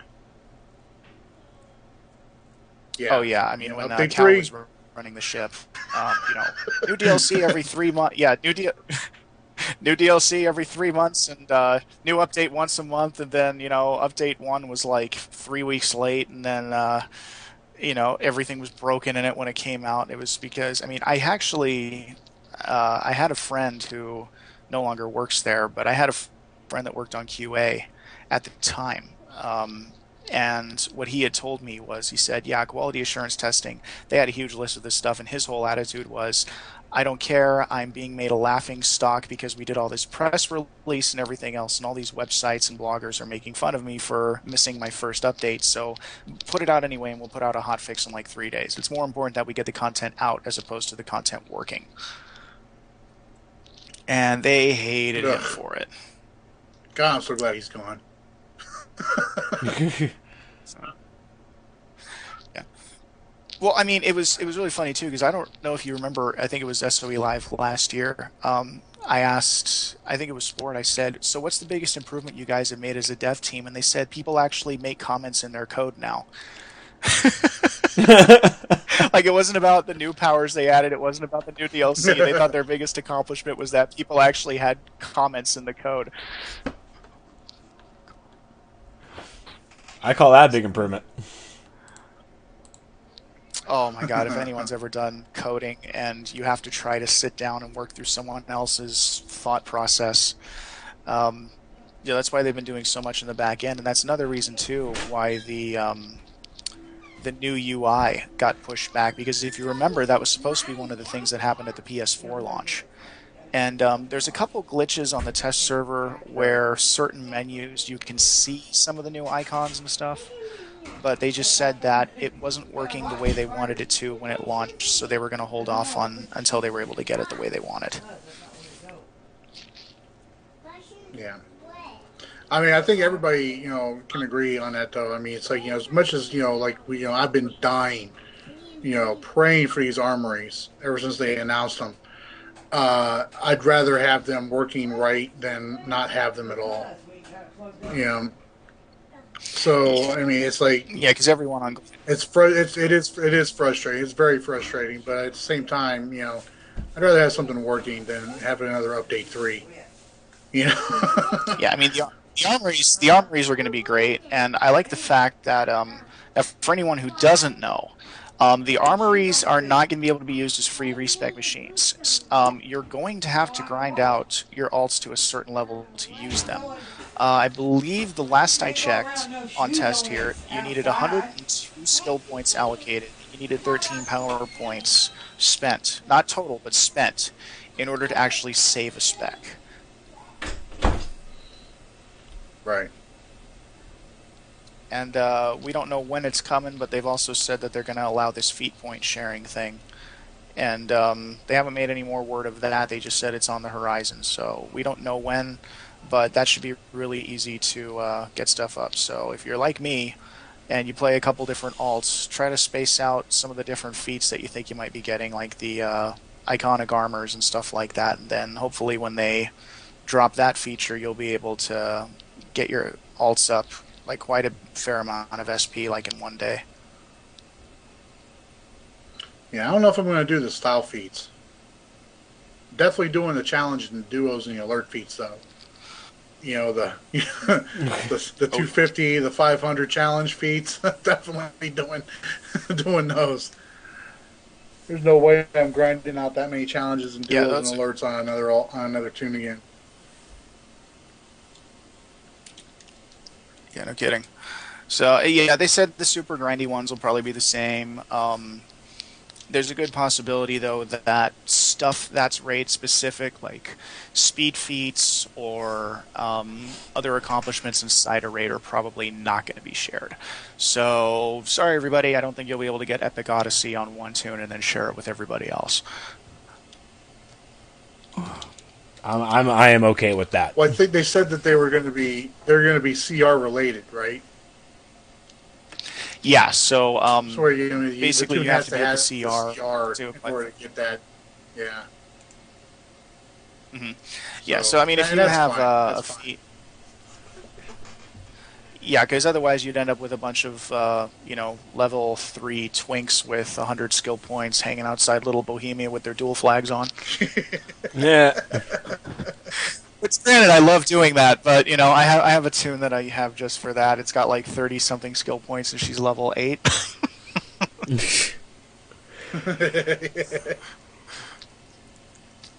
It's evil, but it's hilarious. So, Chris, Jimmy actually asked, "Are you going to go as Bane?" You're not going as Bane this year for SOE Live. You're actually working on something new, aren't you?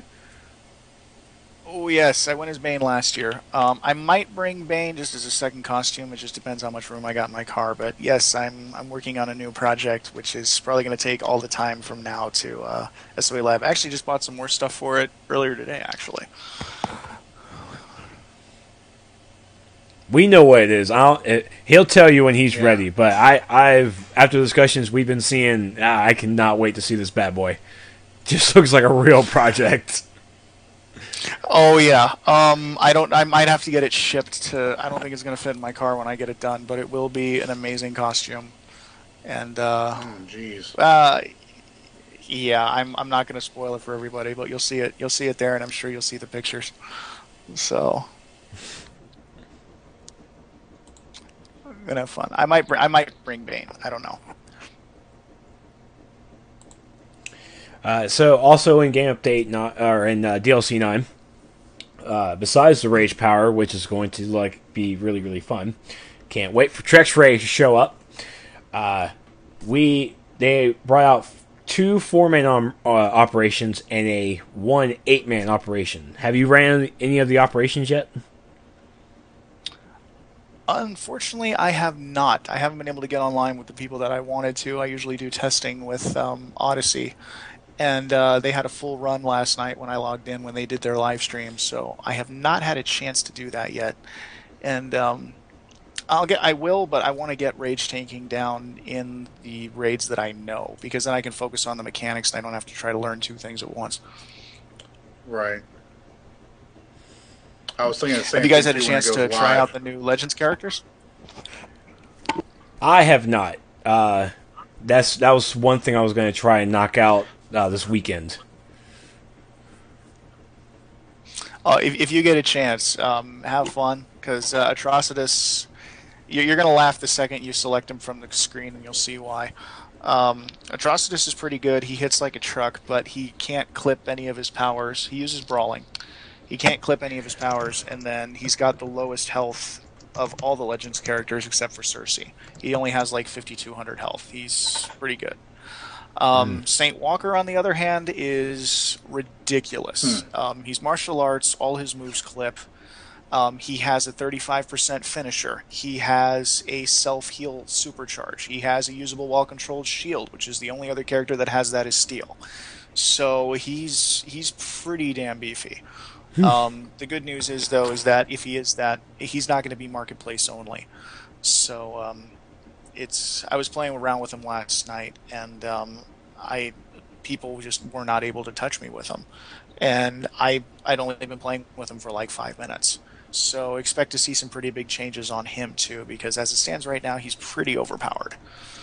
In all fairness, I mean, I hate to be the one to say you need to nerf this guy, but I mean, the shield, the healing supercharge, he has like 6,300 health too. He has a ridiculous amount of health. It's like 1,000 more than Atrocitus, and just with that 35% combo, he's got a move that it's like an AoE dot that you can set down the pulses, so you can put it on a control node, and nobody can get near it without taking a ton of damage. It's pretty brutal.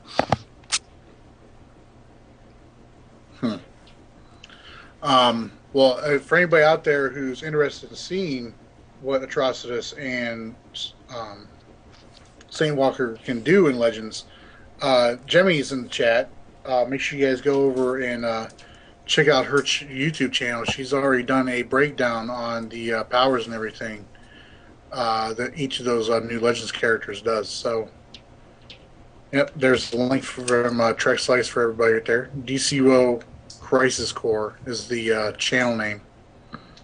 If you just type in youtube.com/DCUO Crisis Core, she's got beautiful breakdowns on all the Legends characters over there that are currently in the game and on test. Yeah, I've been to that channel before too, and it's ended up being really helpful trying to figure out when you try to go with new characters or just even understanding how, different ones work, even the ones you play. So.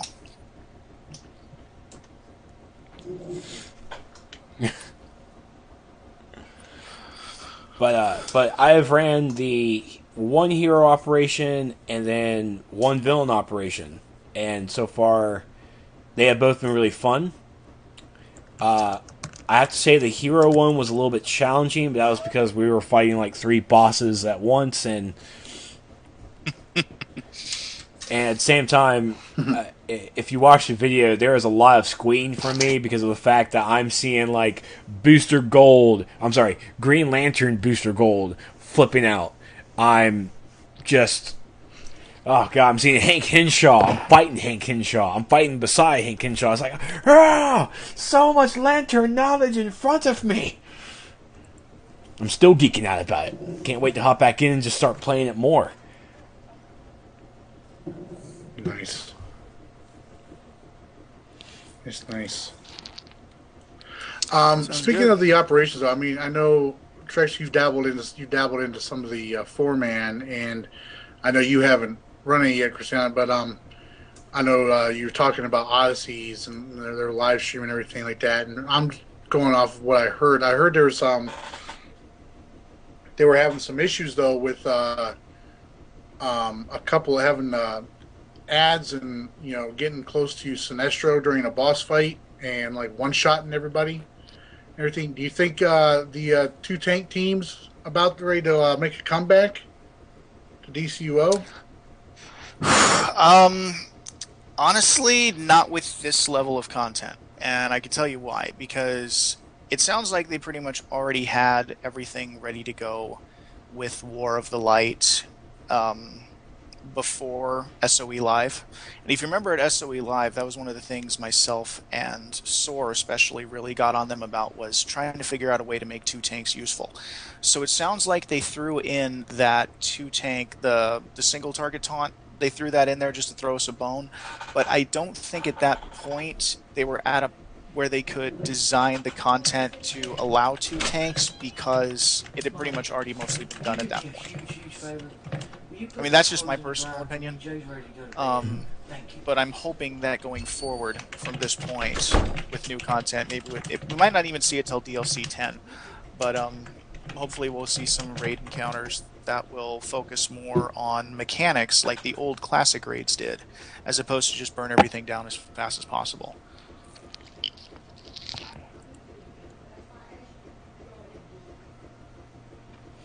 Yeah, I haven't done the 8-man operations yet, but that was one of the things I was going to try and do, was look at trying to do a 2-2-2-2 setup and see how it would go. But at the same time, it's still on test, so they could up the ante a little bit. Someone on the forums definitely said that they wanted it harder. And these were the people who did have the CR 101 to 103, but I definitely called them out. It's like, hey, remember, if they beef this up because people wanted the more difficult, you want the difficulty and they give it to you, I better not see your name in that list on the forums saying to nerf it. Well, There's two different definitions of difficulty, and I think that they changed significantly around Hand of Fate. And I mean, I've posted about this, and all the threads on it that I've made have been locked because everyone hears me saying nerf DPS. That's all they hear, and then they react accordingly. If you think back to the classic raids, look back at Fortress of Solitude 2. Yes. Every single fight, and even the areas between the fights, they all had mechanics. Now, I'm not saying DPS isn't important, but they had different phases. They had everything that you had to do. They had, or even in Subcon or the other ones, there were very specific actions that members of the team had to take in order to progress through it. And so you could have a team that was maybe a little bit undergeared in DPS, or a healer that wasn't quite the best or whatnot, and you'd still be able to get through it as long as you went slowly. Now with these new raids that have, like, enrage timers, like Docks being the big one, and Nexus, the side rooms, no matter what other mechanics you put in there, whether it's, you got to pull the boss you got to pull the thing to debuff him, or, anything else, it becomes a DPS race. That's all it is. And so I think that it's kind of late. I think it's lazy encounter design, and if you notice, like, it was because the operations, instead of being 8-man, they were like 50-man, 60-man, like they were the old school raids in WoW, because where everyone would come together and open world this thing, and no one cared about tanking, no one cared about power, nobody cared about anything except burning it down as fast as possible. And so the new raids and encounter designs kind of reflect that. So I mean, that's why you wouldn't see a 2-2-2-2 group in Nexus, because there'd be no way 2 DPS would be able to burn down the side bosses fast enough at the CR appropriate level before the enrage timer kicked in, or like 15 minutes in, or anything else like that. So, or you get the one-shots in Paradox Wave that are just completely dependent on how fast you burn something down. And I think that's really poor encounter design. And that's why you only see one tank. That's why you only see one healer. Because if you artificially inflate the difficulty to having, like, once a healer can heal through the chip damage, it doesn't matter how many one-shots there are. If the healer can't heal through it, there's no point in bringing more than one to a raid. If the tank can take the chip damage and he can either avoid or survive the one-shots, there's no point in bringing a second tank. So everyone just fills the spot with DPS because it is the most efficient way to do things. So I'm hoping that, we're not going to see it in this DLC, but maybe in DLC 10, or if there's anything past that, we're going to see raids that actually have to be focused on mechanics, as opposed to you need to have the pure stats to do it. Yeah, I know what you're talking about too. Like comparing some of the older raids to these newer ones, because there were a lot of mechanics in those older raids. It's like the first thing I think of is the Zetadrone battle in Inner Sanctum, where you had to make sure that those healer Omacs didn't come over and heal the Zetadrone up. You'd have a second tank go over there, or a controller go over there, and keep those guys pulled over or rooted, or in case so. Those guys wouldn't get over there to heal that Zetadrone up, and somebody could burn them down. The bridge in FOS 2, somebody would have to. And there was more than one way to do it. That's what I loved about it.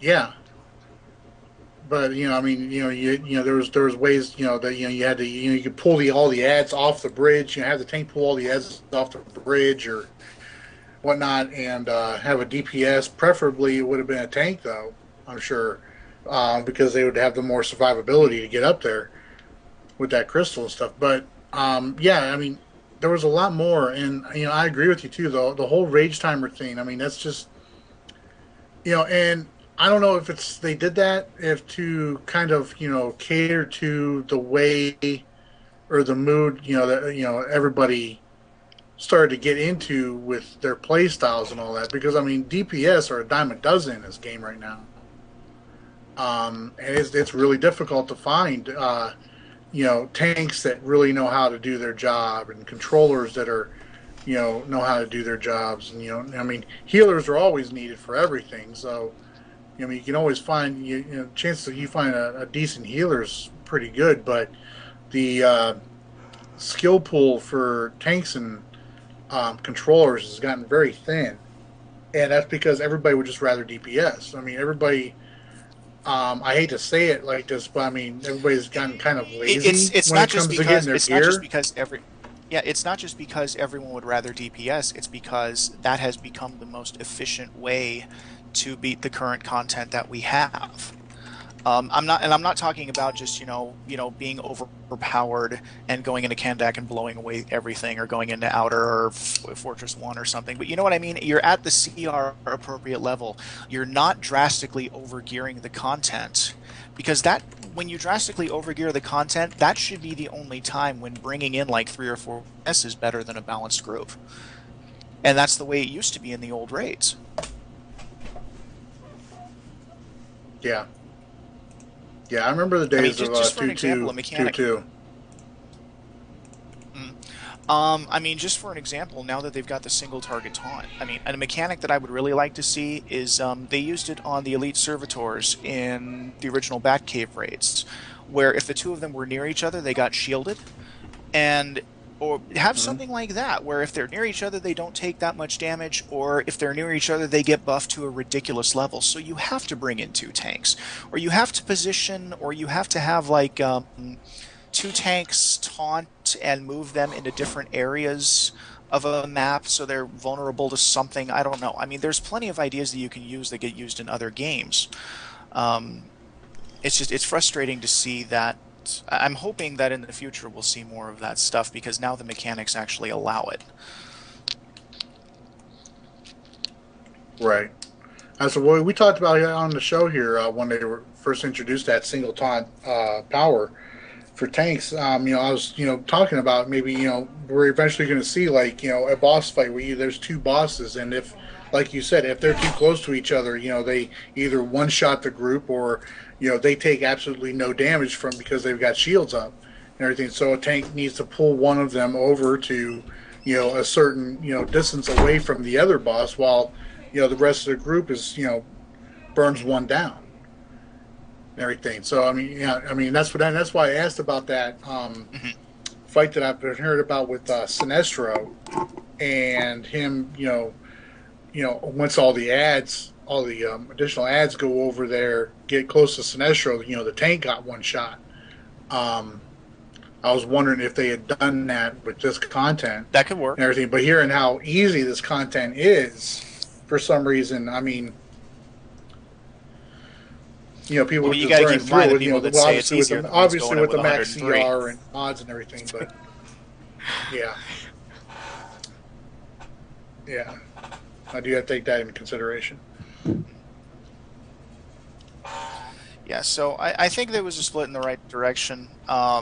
I'd like to see, not FOSS 2 exactly, but I guess I'm not alone in my opinion that FOSS 2 was the best raid in the game when it came out. I mean, it was as hard as it needed to be, and it actually gave you a sense of accomplishment when you finished it. Like, there were times when I would spend like 2 hours in there, and at the end of it I would go, yay, we beat it.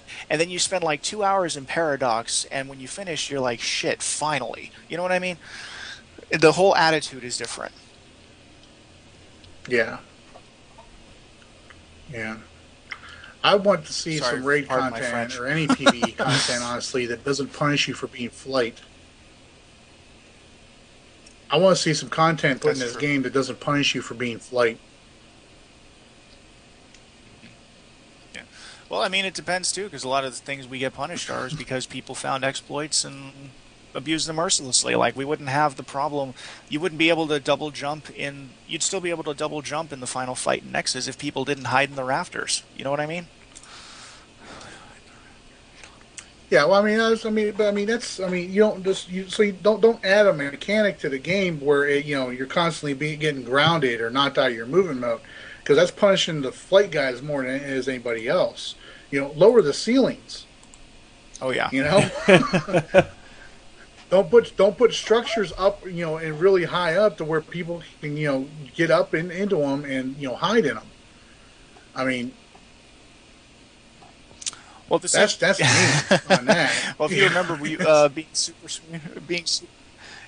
yeah.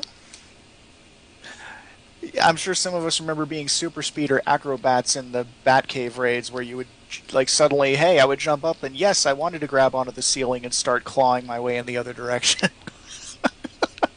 Yeah, I understand. Yeah, they still. I don't know, man. I don't know. I just feel like I'm being punished for being flight. And loving the flight movement in this game. That's. Oh, yeah. I'm really hoping now that they've gone through and they've done their reworks and revamps on all the original powers and all that. They take a look at the movement modes now and start taking a look at balancing them out, because there's a lot of things with flight just don't work. I don't know, what am I supposed to do with that dive bomb tactical mod? Mm-hmm. How often do you see somebody actually intentionally, use dive bomb in a fight? I don't think I've ever used. I've done it like unintentionally. Like what I'll do is I'll fly down and I'll hear this sound, and it'll take me 2 seconds to realize, oh wait a minute, I just dive bombed the air 100 feet up. Cool. Yeah. I mean, I've gone next to villains out in open world before, and I've dive bombed next to them and knocked them off, and I've gone flying off laughing about it. But that's about it. Acrobatics has got that tumbling mod, which makes them absolutely impervious to any kind of damage intake unless they've got a dot on them. Yep. And Super Speed's got that one, the inertial flywheel tactical mod. They get power back every time they double jump. Mm-hmm. Yeah. I prefer. I never use. I use swooping combos in my tank build with flight because as fire, I switched. I'm switching obviously to try out rage, but for flight I use low pressure as my ranged pull, and the good thing about that is that you combo into swooping combos at something else completely on the other side of the map or a completely different target. So what you do is when you get good at it, you zoom around like Bizarro in FOSS 2. And you just leap around from target to target. You can completely play hell with everything across the map. I love it. Yeah, see, the thing is, though, even with swooping combos, with swoops, swoop's got a limited range to it. You dart forward and you stop. No matter, even if the target's way off in the distance, you're not going to hit that target. Oh, yeah, but if your reticle's red, you'll hit him. If he's grayed out, you're not going to do it. Uh-oh. I think the video just crashed. Yeah, I'm seeing that too. There it is. Oh, it came back. Good.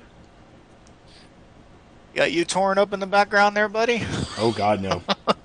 I am bare essentials. Bare essentials. But anyways, that's... 2800 baud modem's got to be smoking by now. You telling me, buddy. I'm sharing bandwidth with 5 other computers. Well, I hope that they're getting lagged out in Halo and Call of Duty or whatever else they're doing, so they're suffering just as much as we are tonight. Streaming video on CBS.com and Minecraft. Probably Minecraft. Oh, Minecraft is actually a lot more memory intensive and resource intensive than people think it is. I know. But that's a good time to call it anyways. So I do want to thank Chris for being on the show. Nothing now. Yeah, it's 8:30. Yeah, thank you for having me. Impromptu at the last minute. Very, very. But at the same time, for all the people who have missed the end of it or anything, you can head over to my YouTube channel, and you'll be able to find the replay there. Hopefully tomorrow, Saturday-ish. Super Patriot, where can we find you at?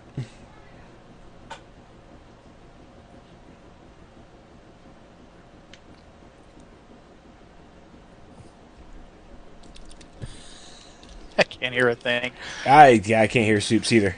I know. I think we. There he is. Okay. There, I'm here. All right. So go ahead with your spiel. Who, me? Yes. It's the end of the show. What, shameless plug? Shameless plug. Shameless plug time. I didn't know it was shameless plug. I didn't hear you say it. I cannot wait for March or April, man. I just can't wait to move to my new place. Cannot wait. But yeah, shameless plug, sir. Well, of course, you guys can find me at youtube.com/The Dice House. Yeah, I'm working on it. You guys can find me at youtube.com/The Dice House. I am also on Facebook at facebook.com/the Dice House there. And I am also on the Twitter at The Dice House there. Also, you can stop by, check out my Twitch stream, which is also, The Dice House. Feel free to stop by and give it a follow for whenever I decide to start actually live streaming regularly. You guys will be the first ones to know. Trex, where can we find you? You can, of course, find me over at youtube.com/Trexlight and also on the Twitter at This is Trex, and on Facebook at /Trexlight. Starting next week, remember, you can head over to raidcall.com to download the program. I'll be using Raidcall next week to bring in just random fans just to come in. You'll speak for like 5 minutes, and then I'll boot you back out. So nice. That'll be fun. You get 5 minutes. You get about 5 minutes to talk, and I'm just going to boot you. And I'll time you too. It's like, all right, I'm going to time it to 2 minutes now. Got 2 minutes. But it should be something a little fun, a little engaging for everybody. And of course, I'll be using the raid call for grabbing groups for doing testing or just playing the game, whatever, whichever one I find interesting about it. But once again, thank you, Chris, for hopping onto the show and talking about Rage Powers with us. No problem. Looking forward to hopefully doing it again once they polish it up a little bit more. Hell yeah, that. Of course, be sure to head over to DC Universe Online over at their Twitch channel tomorrow, starting at noon Pacific, 3 p.m. Eastern Time, for the 3-year anniversary show with Jens Anderson, giving away goodies, and even the PS4 that I might try and win. God, we made it 3 years with each other. Holy hell, that's insane. It's been 3 years already? Yeah. Yeah, I know. And people thought Here's this many game was more. going to die when Rift came out. Oh, Rift. I'm surprised Rift is still going. And Tor, and Terra, and Guild Wars 2, and League of Legends. And Final Fantasy. Is that World of Warcraft still going? What's that game that people are playing? Yeah. Just pause it and come to dinner. You'll be fine. I get into that discussion once in a while. Me too. All right, guys. We will see you guys next week. We'll be talking a little bit about the 3-year anniversary, coming from our perspective, bringing in some fans onto the show, talk about their 3-year experience as well, or however long they've been playing the game. And remember, Armories is also next week. Be prepared to just have a puff of smoke under your feet, and you get to do stuff. Wee! I can't wait. All right, guys. For Seer Patriot and for Kristyana, this is Trex. You guys have a great weekend. See you guys next week.